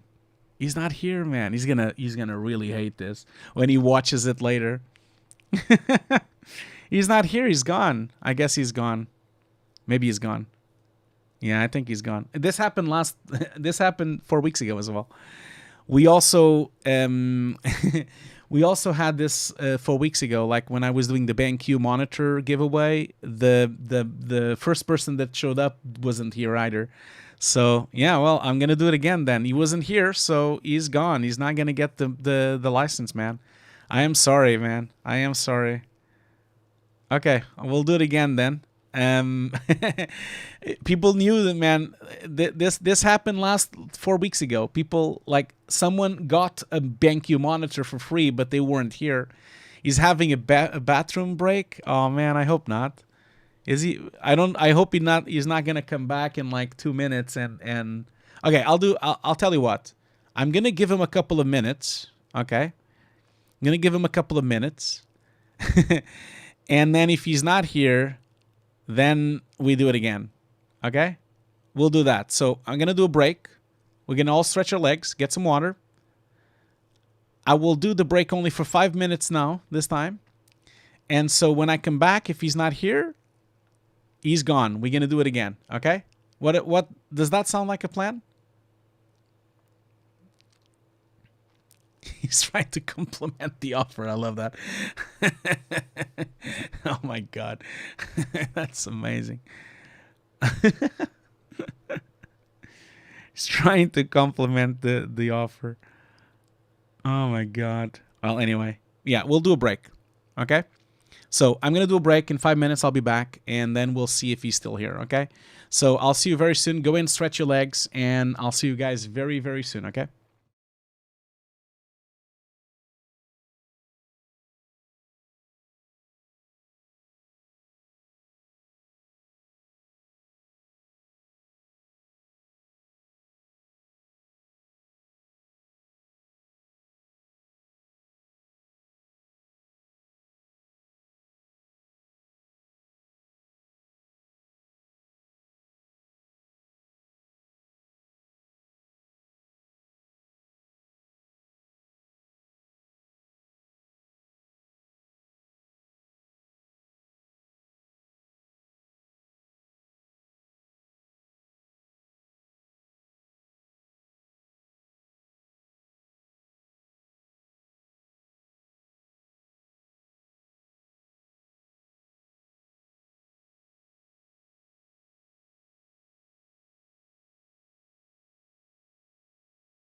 Okay, so I'm back.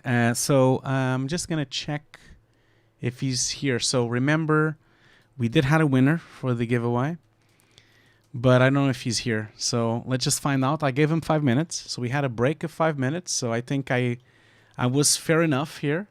I was fair for the person that won or not. So Imag Tango, if you're here, you need to let me know. If you're not here, then I'm gonna roll the dice again. So you need to let me know. Oh, I come. Okay, was a bot. Okay, well then we're gonna roll it again. See if he's not here. He's not here. That's fine. So let's just roll it again. If he comes back, he can't claim the license anymore. No, it's gone. It's gone forever. It's gonna go to someone else.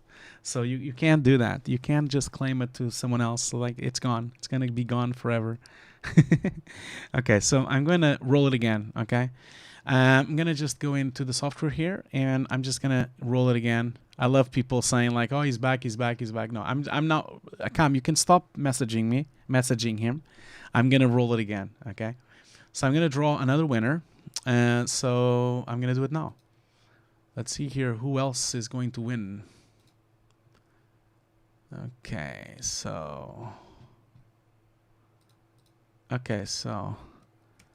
the winner is, so we have Wassam. I don't know what your name is, but so that would be your name here. So that's the winner now. Is he here? Are you here? Man, oh, I can't believe we're going to be here all night trying to get a winner. Never thought it was so hard to get winners, man. This is funny. Is he here? I get no. Well, Cyrus, don't say congratulations yet because he might not be here. Is he here? Actually, that's the whole thing here, isn't it? Because he might not be here. Oh my God! Isn't that like we just have bots? That's the only thing we have. We just have bots. There's no one actually here. There's no one actually watching the stream. There's actually no one watching the stream. We just have a bunch of people, bots. Okay, he's not here either. Oh my God! Are you kidding me? Are you kidding me? This is insane. Ah. Is anyone really here? I love Lee is saying like, are you here? It's like, I guess no, 2 in a row. This is rude, man. This is not good. Okay.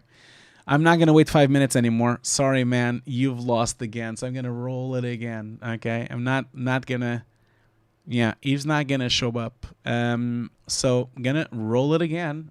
So another roll. Okay. Let's see here. So I'm going to... okay, I'm going to revoke the win from him.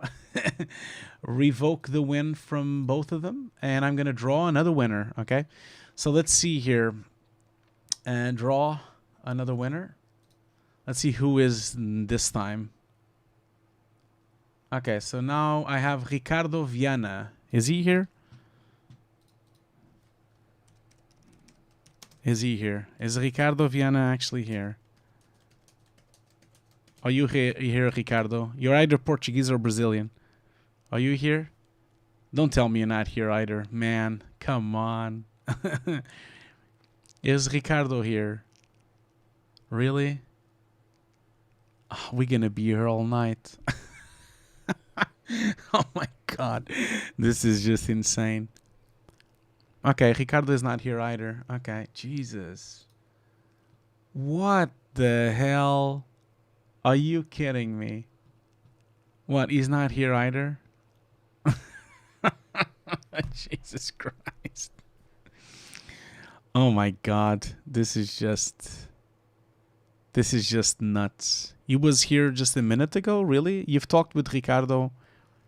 You talked with Ricardo just a minute ago? Come on, Ricardo, are you from Brazil?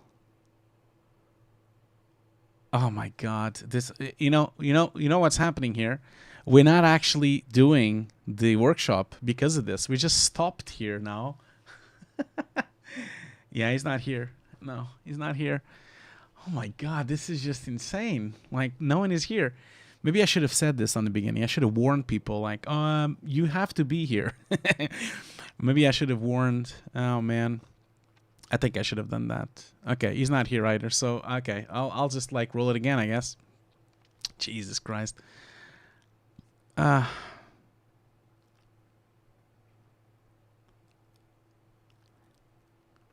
know, Mike. Yes, Mike was saying I was expecting things to go wrong. Nothing went wrong except the giveaway. It is funny. I'm gonna do it again then. Jesus Christ, this is just insane. Okay, okay, I'm gonna do it again. Okay, guys. So let's just do it again.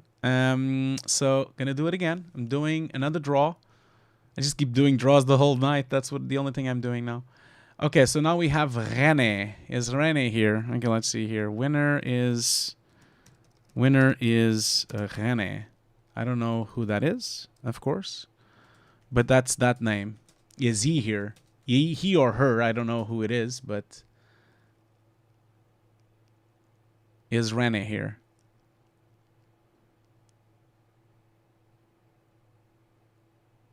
Oh my God, this is heartbreaking. Should I just isn't here? Okay, fine. Okay. Well, this is Jesus Christ. Should I do the workshop again? Like I feel like I should probably go back to the workshop. I'm here. Who are you here? Who are you? You joking? Okay, no, you're not. Roll it again. Okay. It is turning like to the game show, but I can see AMVF saying I'm here. Are you, René? You're probably not. You're probably just joking. Yeah, I'm here. Adrian is also saying here. Okay. So now suddenly everyone is Spartacus. I'm Spartacus. I'm Spartacus. I'm Spartacus. I'm Spartacus. I'm Spartacus. I'm Spartacus. I'm Spartacus. Yeah, let's maybe we should do the giveaway in a minute or so, because this is starting to become ridiculous, and I I need to like do the workshop as well, and we just like, this is just ridiculous. Okay, you know what? I'm gonna just do one last one. Okay, René is me. So okay, so EMVF says he's René. How do I know that you're René now? How the hell do I know? Okay. Okay, I'm ready too. Okay. Okay, I'm gonna roll one last time, and then if we can't get it, we are just gonna go back to the workshop because we have other shit to do. Okay, so drawing. So now I have Dustin Glendamine. So is he here? He's probably not here. Of course, why would he be here? You know, is Dustin here? Ah, God, this is so much harder. That's the funny thing. Is like when we did the BenQ giveaway, I'm Dustin. There's no Dustin on the chat. Okay. Oh, well, okay. Okay, you know what? We're going to go back to the workshop because you guys did this to yourselves, okay? So you did this to yourselves. I'm just going to like go back to the workshop. You know what? We're not going to have a giveaway. What about that? We won't have a giveaway because no one is here. So how can we do a giveaway? We can't do a giveaway because no one is here. Fingers crossed. I love that. Dustin.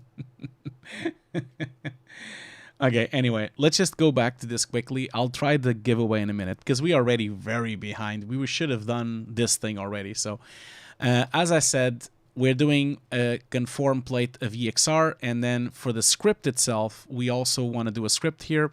So what I'm going to do is I'm going to have the script with the same name. So I'm going to give a file name to this, and the script will be, you know, instead of conform, I'm going to call it comp. So the script will be a script, of course. So that will be a version, and then it will be .nk. So of course, so as you can see now, I have a plate for EXRs for the back plates, and then I have a shot comp version Nuke. And for it to be Nuke, you have to actually tell them that you want it to be a Nuke project. You know, we'll go into the options in a second, because as you can see, when you do a Nuke script, you have to give it a plate so that you see. You could have write nodes and read nodes. We're going to go into that in a minute. And then I'm going to go with render. I'm going to do a file here. I'm also going to call it comp because I want it to be part of the compositing. I'm also going to give it EXR for the rendering. And then I'm going to say that I want it to become a Nuke write node. So this is going to be what's going to happen there. So that's going to be like a write node that will be the output of my script, you know, and this is going to be an EXR. Going to be 16 float. I'm not changing the compression at this stage. I'm also not reformatting. So when you say not reformat, that means it will just happen to be exactly as it was inputted. Remember on the beginning of this workshop, we were talking about like the resolution for the timeline. This is where we bypass the resolution timeline and we don't reformat to anything. Of course, you could do a custom reformat, a scale reformat, or you actually can do sequence resolution. Okay, so a lot of people... So what? AMVF is actually Rene? Are you really Rene? Oh, no, you're joking. How the hell do I know now if he's talking about it or if he's like for real? Man, this is so difficult now, Rene. Because how do I know that you are for real? Okay, so I have no idea how you can prove that you're actually Rene. I have your email here, but if you are really Rene, you're going to have to do something. Either contact me somewhere or contact me on Discord. Maybe contact me separately on Discord. So if you are really Rene, please contact me privately on Discord. And on Discord, on a private message, send me the same email that you posted on your giveaway, you know? So that's the only way I can know if you're the winner.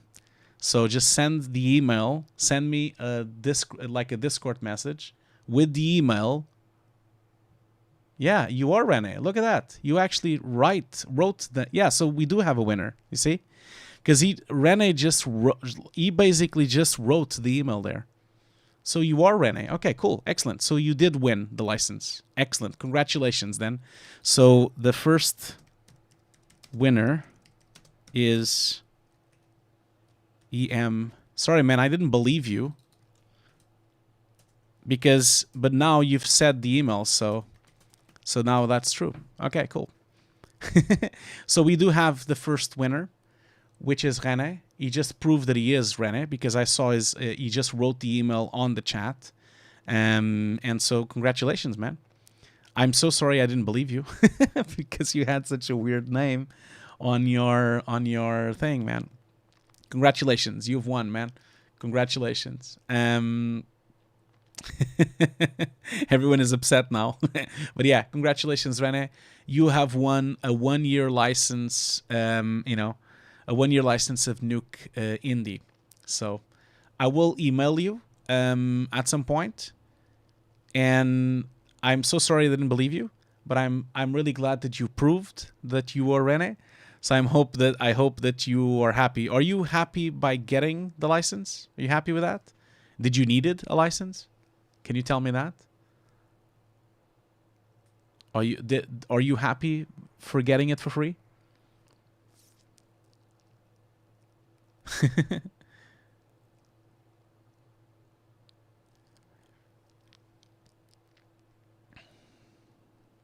No, guys, it is true because he did message me his email. No, it is true. It is absolutely true. He is the guy that won. So it is absolutely true. AMVF is Rene, okay? So he is happy. That's good. Good to know, man. I'm glad that you said something because otherwise it would have been really hard. Anyway, we're going to have a giveaway at the end, okay? And guys, we're really behind. We're running late.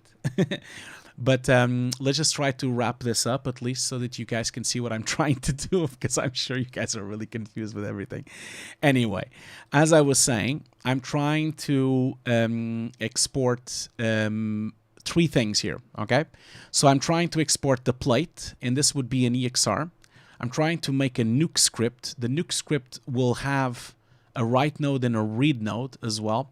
So the Nuke script that I'm creating, as you can see here, we have read nodes, and you can tell him what would be a read node. So for example, in here, you can say that, which is the plate of conform, would be the read node. And as you jump to the write node, you can tell them that the comp render would be the write node. So that would be the read node, would be the plate, and then the write node would be the conform. And this is how you construct that Nuke script. Now the Nuke script, I'm also going to do none. I don't want to have any retimes, and the plate resolution would be the actual read and the actual write. I don't want to change it, but you do have methodologies of collecting tracks, collecting shots. You could connect different tracks. There's a lot of options which are basically here. Unfortunately, we don't have the time to go through all of this. I apologize for that. So now that I have that, last but not least, I'm going to just make sure my versioning is 0.0, because we never do just 99 versions. We always do more. And then also in terms of handles, I don't want the whole clip, because no one wants the full clip of the footage, because usually clips are humongous, So I'm going to want cut length, and I want some kind of I want some extra handles. I'm only going to do 5-frame handles. I don't want more than 5-frame handles. And then I'm not going to apply any retime. And in terms of the start frame, I'm going to do starting at 1001. Reason for this is because you don't want to start in 1. You don't want to do this, because then if you reconform, you can't go to negative values, so that's why you want to start at 1001. So I'm doing 5-frame handles starting at 1001. And as I said, I have EXR as my plate on a folder, the script as my comp, render as a EXR as well. So now that I have that, I'm going to make sure I've saved my script. So you can see here, I have, a save all local. If I want, I can drag it into my project, and now this actual template is saved with my project, okay? So now that everything is done here, I'm going to then say that I want to export this. It's going to start exporting right away, and it's already exporting. I think it's already done, actually, most of it. Let me just go into the folder here and see if it's actually exported it. Yeah, we already have shot 10, shot 20, shot 30, shot 40. Let's just wait for the rest to show up.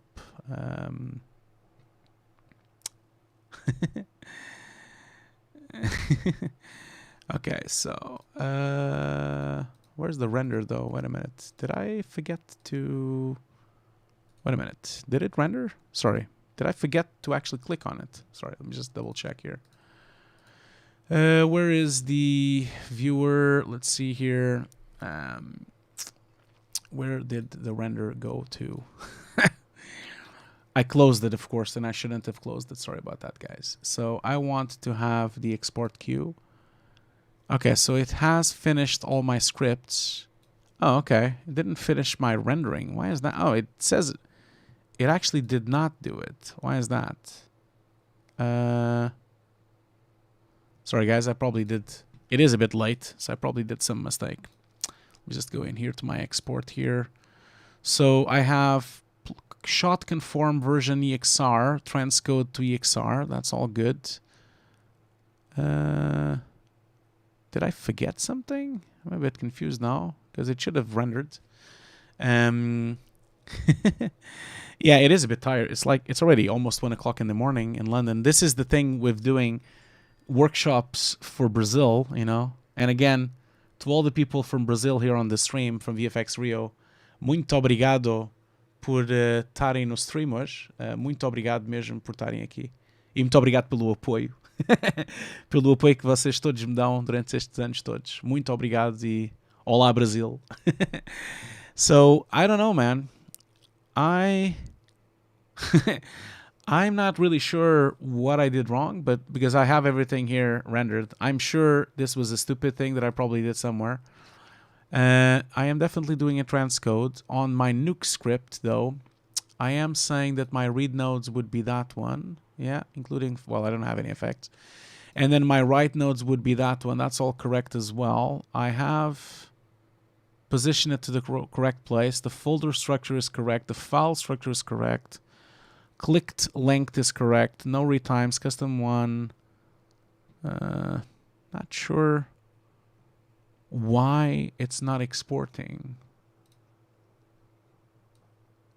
I am completely lost there why it's not exporting. For some reason it stops and it doesn't do the folder.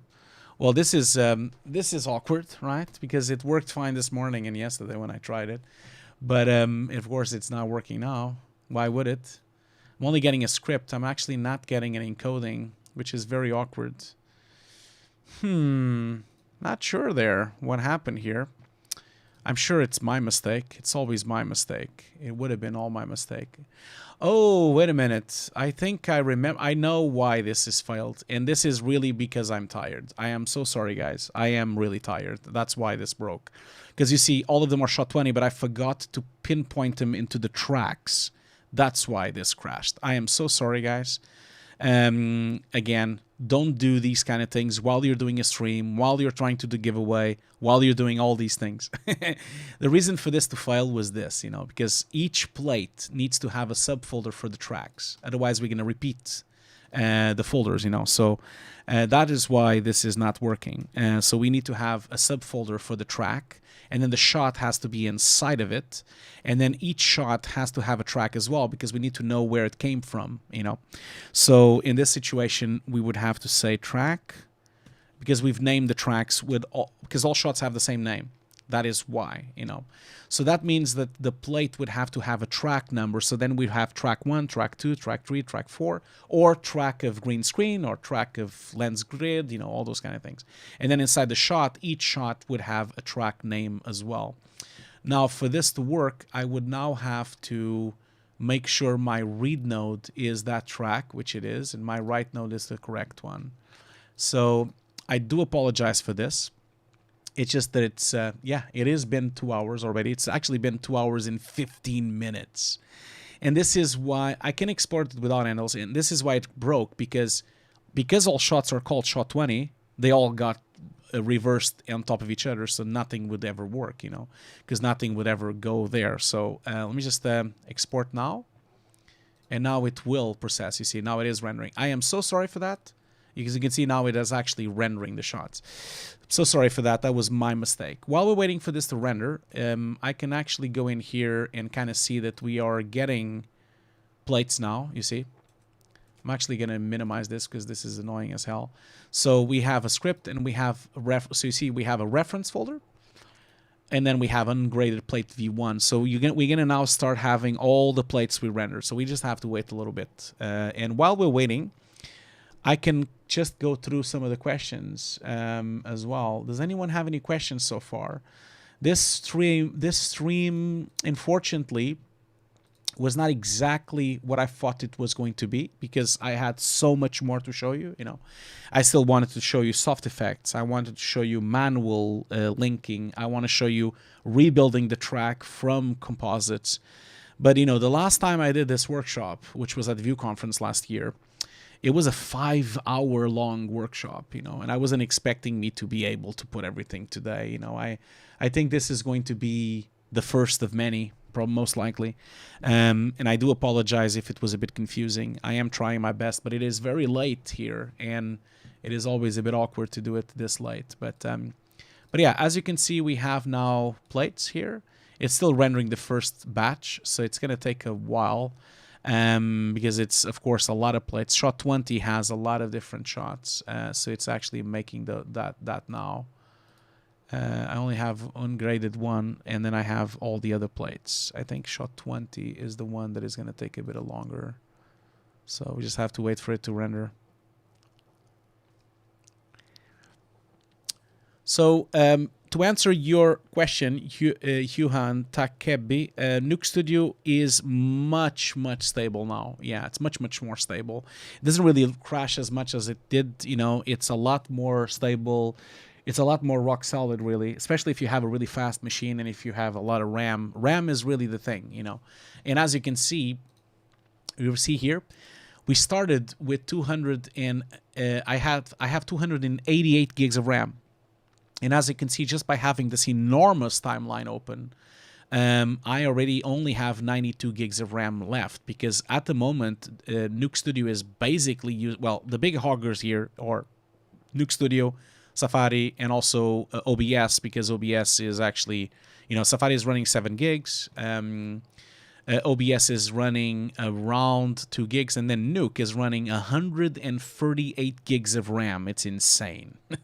So you see, Nuke Studio is a memory hog, a more memory hog than Google, than basically Google Chrome. People joke that Google Chrome always takes all the RAM, but Nuke Studio takes all the RAM.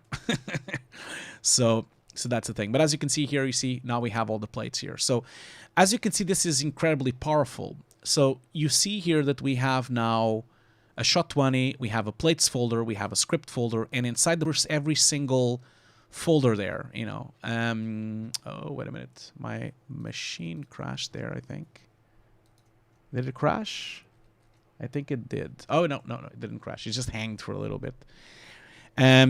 So thank you so much for having your kind words, Gorang. Thank you so much for that. We're going to wrap up soon. Benjamin says, I personally experienced Nuke Studio being more stable on the Mac than PC. Yes, you are absolutely right. It is very stable on Linux as well. It's much more stable on Mac Linux than it is on Windows, for sure. That I would tell you. But normally Mac OS is very stable. And the reason for Mac OS to being so stable is because the machines, Mac OS machines, like Mac Pros, and they are built specifically for Mac OS, as opposed to a Windows machine, which is very difficult for Microsoft to keep track of every single permutation of a machine. It's very difficult for them to keep track. They cannot keep track all the motherboards and all the graphic cards and every single thing that exists. So Apple has much more control, because they know exactly what machines exist and they know exactly what machines they're building, so they can customize the machines just for the OS, and that's why it's more stable. That's why. Anyway, so John Doe is saying, once you export the shots with the correct naming convention, can you replace them with graded shots when they're back? Yeah, you can, because the scripts are all there. I think this is now rendered. I think so. At least it should be. So just to give you a little rundown here, as you saw on my export template, this is I think for me, this is the most powerful part of Nuke Studio. It's the conforming. And I'm going to just put it side by side here for you to kind of see what happened here. And as you can see here, this is the structure that we got, and as you can see from here, we have the shot, which is shot 10, shot 20, shot 30, shot 40. Then we have plates. Each shot has a plate folder and a script folder and a render folder, which is not there yet because it's not been rendered yet, of course. Then we have a track, which has every single track that we've named on the timeline. And then, of course, we have all the XRs. Now, if I go ahead and open up, for example, this script, and now I'm actually going to open it in Nuke. I'm not going to open it in Nuke Studio. Just like if I was an artist, I was going to open it as Nuke, So, you see, this is what I have now. This is my script. Now, unfortunately, a lot of times I've noticed that not all the plates come back, because the thing, I did forget to do that, because you see here, when I go into my script and I say that my read nodes are like that, you do have to say that you need to bring in other tracks. Otherwise, it's not going to bring those plates. But that's okay. That's why they didn't come, and that's why my script only has that. It only has plate 1. It actually has only one of the plates. But it would be very easy for me to just go in here and just bring in the other plates, and that should be fine. So now I have all the plates. So now these are the conformed plates matching the timeline. Obviously, they have the 5-frame handles. They are EXRs. They have the original resolution from the camera, so which is a little bigger than 4K. It's 4096 by 2160. And they're just a bit bigger, than 4K. And now I have all my plates. These are all my plates. This is my script. It's all set up. So now my compositor could kind of like now start to build this, Now, what happens now, and I'm going to just finish this off because we are very behind already. Like, it's already very late. We've already lost a bunch of people.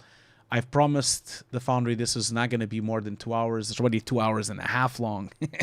So I promise to you guys, I really promise that we'll be back and I'll do more streams like this. Like I said, I'm focused now on finishing my Kickstarter course, you know, and I want to prioritize my students first. And once I finish that course, I can then move on into going back to streaming and all of that. So, and as you can see, this was the custom one. Now, in here, there is a way now to bring in the script. So let's imagine that you want to bring in back the script, or even you want to bring back maybe even the comp of that shot. So for you to do so, let's say, for example, you would select one of these shots, for example, for shot 20, for example, and you can right click over it, and you could say that you would like to build a track. So you see here on the bottom here, we have build track, and you can build from a structure or from a tag. We can do it from tags as well. So if I do export structure, it will basically ask you, okay, where do you want to pick up that file? And I'm going to open up all my templates. And the template that I've done was the stream one. I think it is the second one, because I think they're both the same. Yeah, they are. So, and now what you want to tell them is, okay, where are you going to have your render? Okay. So in this case, I'm going to tell them, okay, my render is going to be this file. Obviously, this file doesn't exist yet. And if I go to Nuke here, imagine my compositor, which hasn't done he hasn't done the folder yet. So my compositor would render this. Let's say, for example, you would render that. So now he's rendering it. Let's say that it renders like this. Obviously, yeah, it is rendering now. So it's probably going to take... So you see it automatically made the folder for render already. You should give me the Nuke license for running over. Lovely, lovely. I think so. While I'm waiting for this render to go, someone is asking, what do you think about the new Mac ships? Yeah, I like the new Mac ships. I think they are really powerful, but I am going to still wait until at least 3 years for that to occur, because there's almost no software available for it right now of the softwares I use. And I very much love the Intel Mac Pro. The reason for that, for my love for the Mac Pro, is because I can run Windows on it, because it can do boot camp. It can actually install Windows or Linux on it, and that's why I like the Mac Pro so much. But I'll have a look at the new Mac ships, of course, like everyone else is doing, you know. So Gilliam is asking, hi Hugo, when you create a Nuke from Nuke Studio, can you create a Nuke from a custom template? Yes, you can. Absolutely. Ingrid is asking, what time is the workshop going? So the workshop is already on 2 hours and a half. I think we're going to wrap up in about, I don't know, maybe in 10 minutes, I think. I definitely don't have the time to go through everything, you know, I want. I'm not running this on a Hackintosh. No, this is an actual Mac Pro. I have my Mac Pro on the corner here. I'll show you. It's on my corner. I'm going to show you.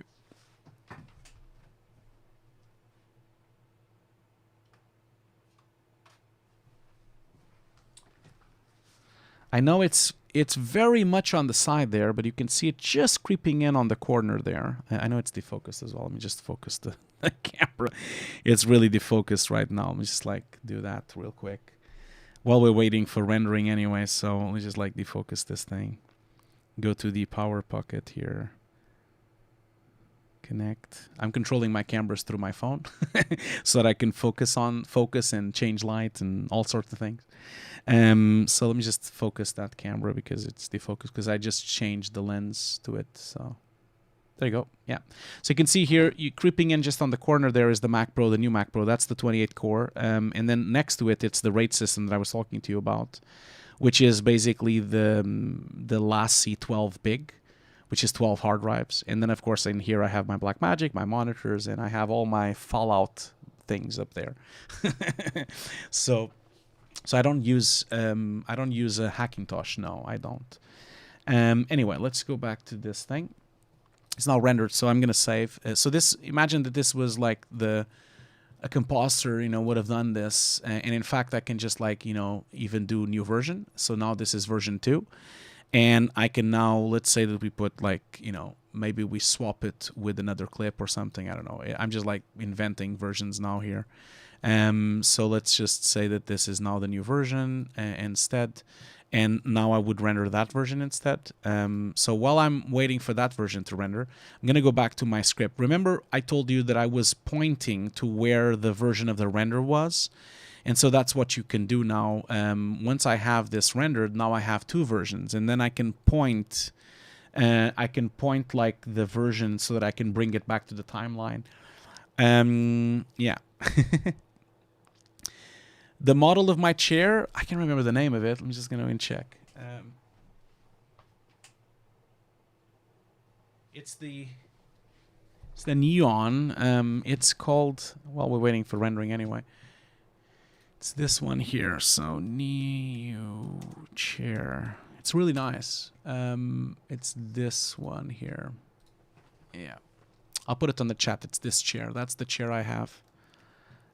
New chair, I guess. I don't know, like Noon. I can't remember.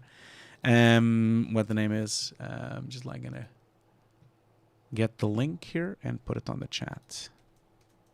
It doesn't really do it. I think it's because it's too much link. There you go. That's the chair. Okay, cool. Okay, so this is now rendered. No, it's almost rendered.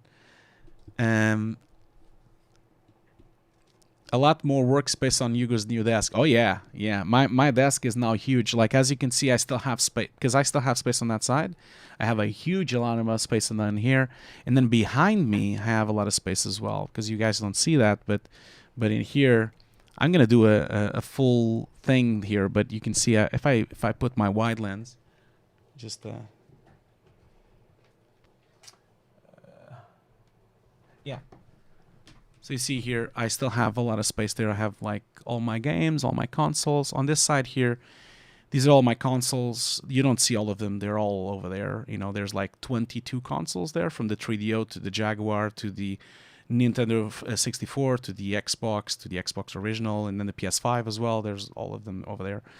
I also have my autograph, my painting from John Carpenter that he autographed me for. So.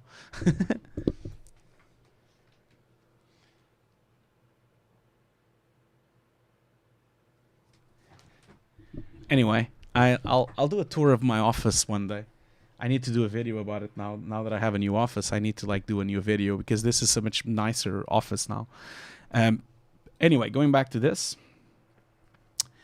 So as I said, now that we are here in Nuke Studio, I can now point, okay, I want the render to be part of my thing. And so I can now build.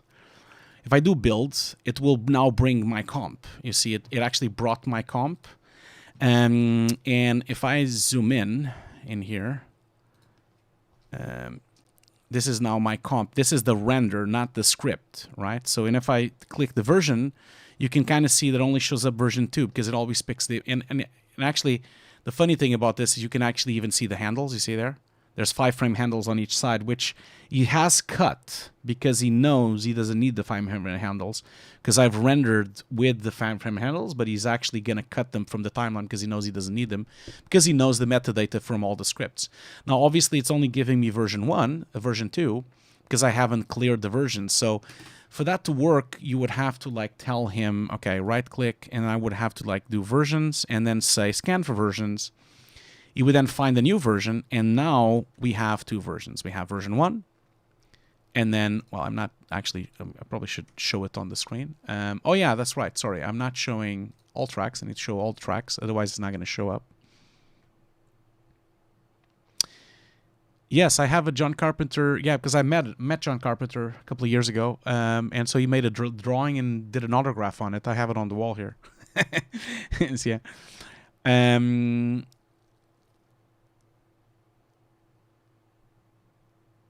Oh, sorry. Someone asked the question. Maybe I missed it. Sorry about that. We do have a 5-minute delay, so it is a bit tricky for me to answer questions. And we don't have a moderator today, so I thought we had a moderator, but we don't. So all the questions kind of like gone through the chat. So if anyone has the questions, go ask them now, okay? Because I can stay a little more and do the questions. Okay. It's funny that you're saying, Gabrielle, that this is amazing, but it's it's not. There's much more than this. So you see version 2, version 1. So I can like version up, and I can even like go version with using the arrows. I can go to version 2 and version 1. So which is really handy when you're with artists. Now, the same way I brought in this shot, I can also bring the script itself. So I could do build track from the structure. And I can say, okay, I want actually the script to be here instead of just the render. So I can build the track. And now he's going to, of course, complain because there's already that. So I'm going to say Nuke. This will be Nuke. And now it will bring in the script. So now I actually have the script here. And I can now click on it. And it will open the script. So you see, I can populate back my timeline with the renders, but also with the script. So imagine... And by the way, when I brought now these shots, I could have brought 20 shots in one go, not just one, but all of them in one go. So imagine if I had 20 shots with scripts, I could have done build timeline with 20 shots. Okay. So, yeah, that's it. Do you guys follow me? I'm sorry that this was not the stream that probably you were looking for. These are not the streams that you're looking for. But I tried my best, but I think we've already ran for 2 hours and a half, and I think this is such a huge topic. There's so much more to talk here. There's so much to cover that, unfortunately, I think we would need hours and hours to go through it, Yeah, so I have missed questions. I am so sorry for that. But yeah, someone was asking, Fedora was asking, I've always noticed, so yeah, first of all, Nicholas was asking about my Nuke compositing course. So my Nuke compositing course is not available right now because I'm finishing it. Will probably be available again maybe in January. Okay, so it won't be for sale just yet. Then I have another question here from... Fedora, GFX. I'm so sorry. Again, I don't have a moderator, so I'm so sorry for that I skipped your question. So your question is, I've always noticed whenever you stream that you have Autodesk Flame installed. Could you quickly explain how you use it on your workflow? Okay, so I have Flame installed because I don't really use it on my workflow now. I only have Flame installed to test things and to see the advancements of Flame. I don't use Flame on my pipeline. I used to use Smoke at the mill, but I don't use Flame. I have it installed because, and it's basically the educational version of Flame. I have it installed because I always want to go and check, checking like what they're doing. I want to check like their developments, their plugins, So that's why, So I'm really... and then another question here. So I hope that answered your question. I'm sorry that it took so long to answer you that. Sean says, is there a benefit to link the scripts instead of the renders? No, there isn't really, Sean. I mean, I don't usually link the scripts. I think it's too slow, and I feel it's very troublesome for me to open people's scripts. So if an artist is doing a script, I don't really want to. It's very awkward that I'm like checking his script, you know what I mean? I prefer to just look at his render. I'm just showing you that it's possible. And I think from a point of view of pipeline, this is terrific, because if you are working with a bunch of artists, you know that you have everything structured. And this is why I know people complain a lot that Nuke Studio is very expensive, and I know people complain a lot that it's crashy and unstable and this and that, but I feel that this alone, the pipeline methodology, the folder structuring, the conforming tools, the way that you can control an entire production, the way that you can bring in renders, bring out renders, because it's so customizable and it's basically procedural, because what I did here, I could have done it with multiple shots at the same time. I could have done it with 20 shots in one go.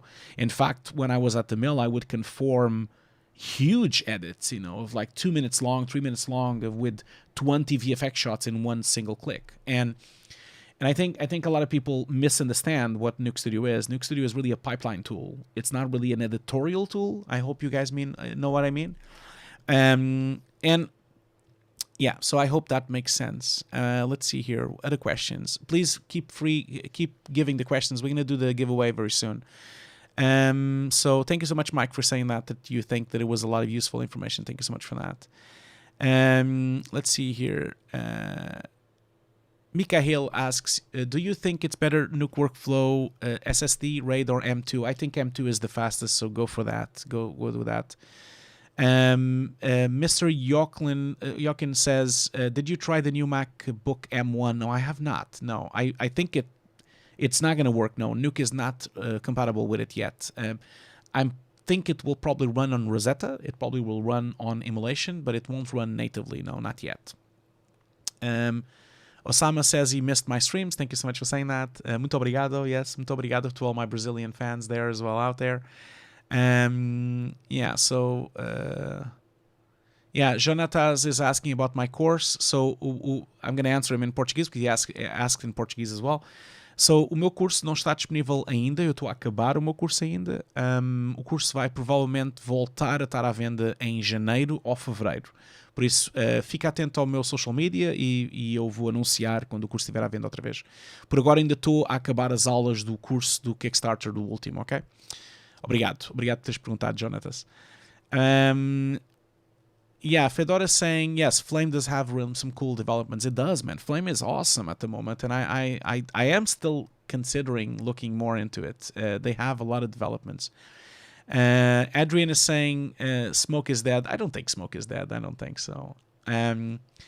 So yeah, Benjamin has a point here. Hero is much cheaper, and Hero does everything I'm doing here, by the way. So you don't have to have Nuke Studio. I've always thought Hero was a lot more powerful anyway, because you don't need the whole full set of Nuke Studio, you know. You don't need Nuke X in it anyway. Tip Trick says, Hugo, got to show you sync sessions. I need to look into that, yes.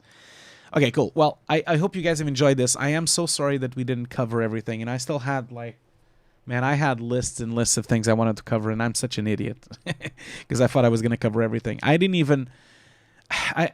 you know, even more importantly, I didn't even show you this, you know, like, you know, I don't know if you know, but there's now real-time effects inside Nuke Studio. So you can actually have now color corrector, you can have color space, you can have transforms, mirrors, crops, you can have time warps, you can have LUTs, you can have grading, you can have chroma key, or even chroma keying you can have. So there's also blending options on Nuke Studio now as well. You can actually have blending options with over, plus, multiply, screen, all those things. So we haven't even scratched the surface. This was so much more, you know. But you know, I wasn't expecting us to go so deep. So Lewis is saying, do you always strictly stick to time codes from the EDL? Something I do. I try to keep the EDL time code because I want to always have a way to linking to the editorial and talking to them. People are saying thanks on the stream. Please don't go away. We're going to do a giveaway. We still have one giveaway to do. We're going to do the last giveaway. So Isaac is asking, when are you going to do the video about Shake 4? It's funny you're asking that, Shake. Isaac, I'm actually going to... I have a plan now for it, and I'm actually doing it... I've actually got some help from Ian Fawkes as well, and he's going to be part of it as well. We are going to launch the Shake, the first retro video in January. So it's going to be in January. It's going to come. So Akam is asking, where can I find more tutorials about Nuke Studio? So Akam, the course will have more tutorials about Nuke Studio. Don't worry. We will have that. Benjamin is saying, I have really bad experience with timelines longer than 2 minutes in Nuke Studio. Yeah, so the problem with that is that, as you probably notice, and as you saw it from my RAM usage here, I only have 92 gigs left, and I have 195 gigs used by Nuke Studio. This is the issue with Nuke Studio, really. Not the issue, is that Nuke Studio is very infinite in terms of resources, so it will take over your machine. And a lot of times, if you have a very long timeline, you might have some issues with RAM. But, you know, obviously I'm getting that much RAM because I do have my settings set to a very high RAM usage. That's why. Anyway, let's Nicholas is asking, is Fusion as powerful as Nuke? No, it is not. Like, Fusion is not as powerful as Nuke. It's also a bit awkward as well. I don't really like Fusion a lot. I have used Fusion a lot, but let's do the giveaway. That's what I want to do now. So basically, let's just do the final giveaway, and then we will. And of course, Rene, don't worry, I will email you about that. So, Mike is saying Hugo's free RAM is almost 3 times my total RAM. Okay, that's funny. Like, and I don't even have the, Mike. I don't even have all the RAM I can have. This machine allows me to have 1.5 terabytes of RAM, but I'm not gonna do that because I prefer to buy a house to doing that.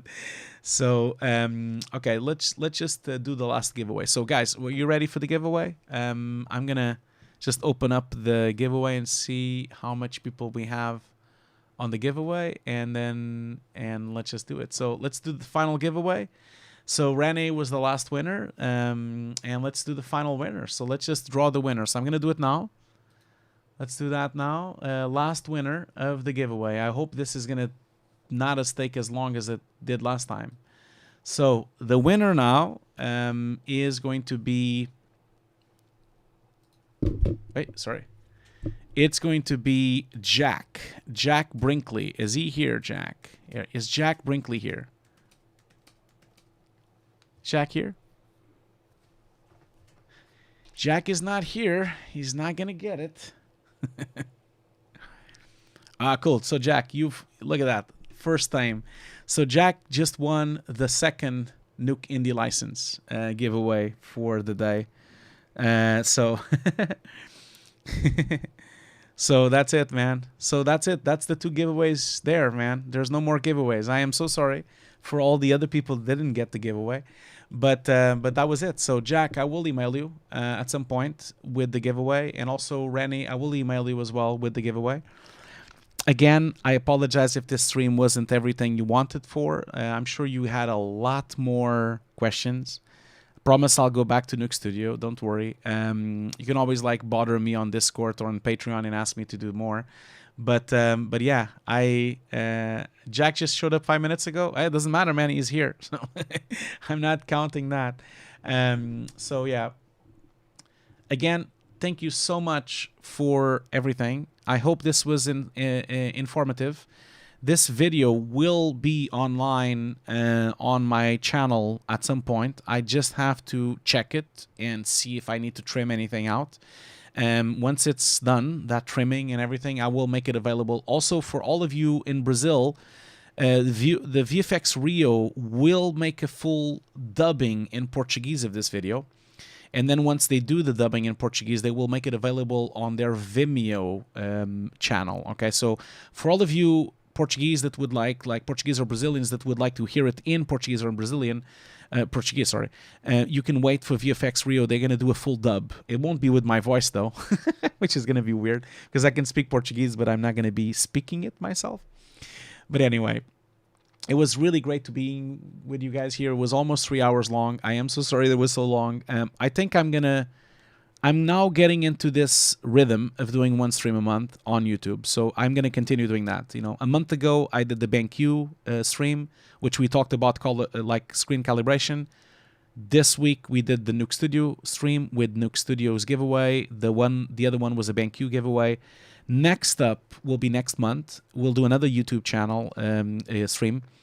This time we're going to have either a giveaway from Action VFX or we'll have a giveaway from Silhouette. So I'm actually talking to them now. So we will have, my objective is to have every month a workshop on YouTube that has a giveaway. That's my plan. And I'll just keep looking for sponsors and for people that want to help out or companies that want to help out to give giveaways. That's my hope. And I'm already kind of in talks to getting another BenQ giveaway as well going. So yeah, I can't thank you all enough. Thank you so much for all the amazing support. You guys are the reason why I have my channel open. Thank you so much for being here. Thank you so much for supporting me. Of course, thanks so much to the Foundry, to Jan for inviting me, to Elise for inviting me, to Juan for the help that he gave me today. Thank you so much. And of course, thanks so much to VFX Rio. Muito obrigado por me convidar, VFX Rio. It was amazing to do this. So thank you so much. So I'll see you guys all in the next stream in about a month from now. Also, Twitch will come back in January, so we'll see all of you later. Anyway, I hope you're all good.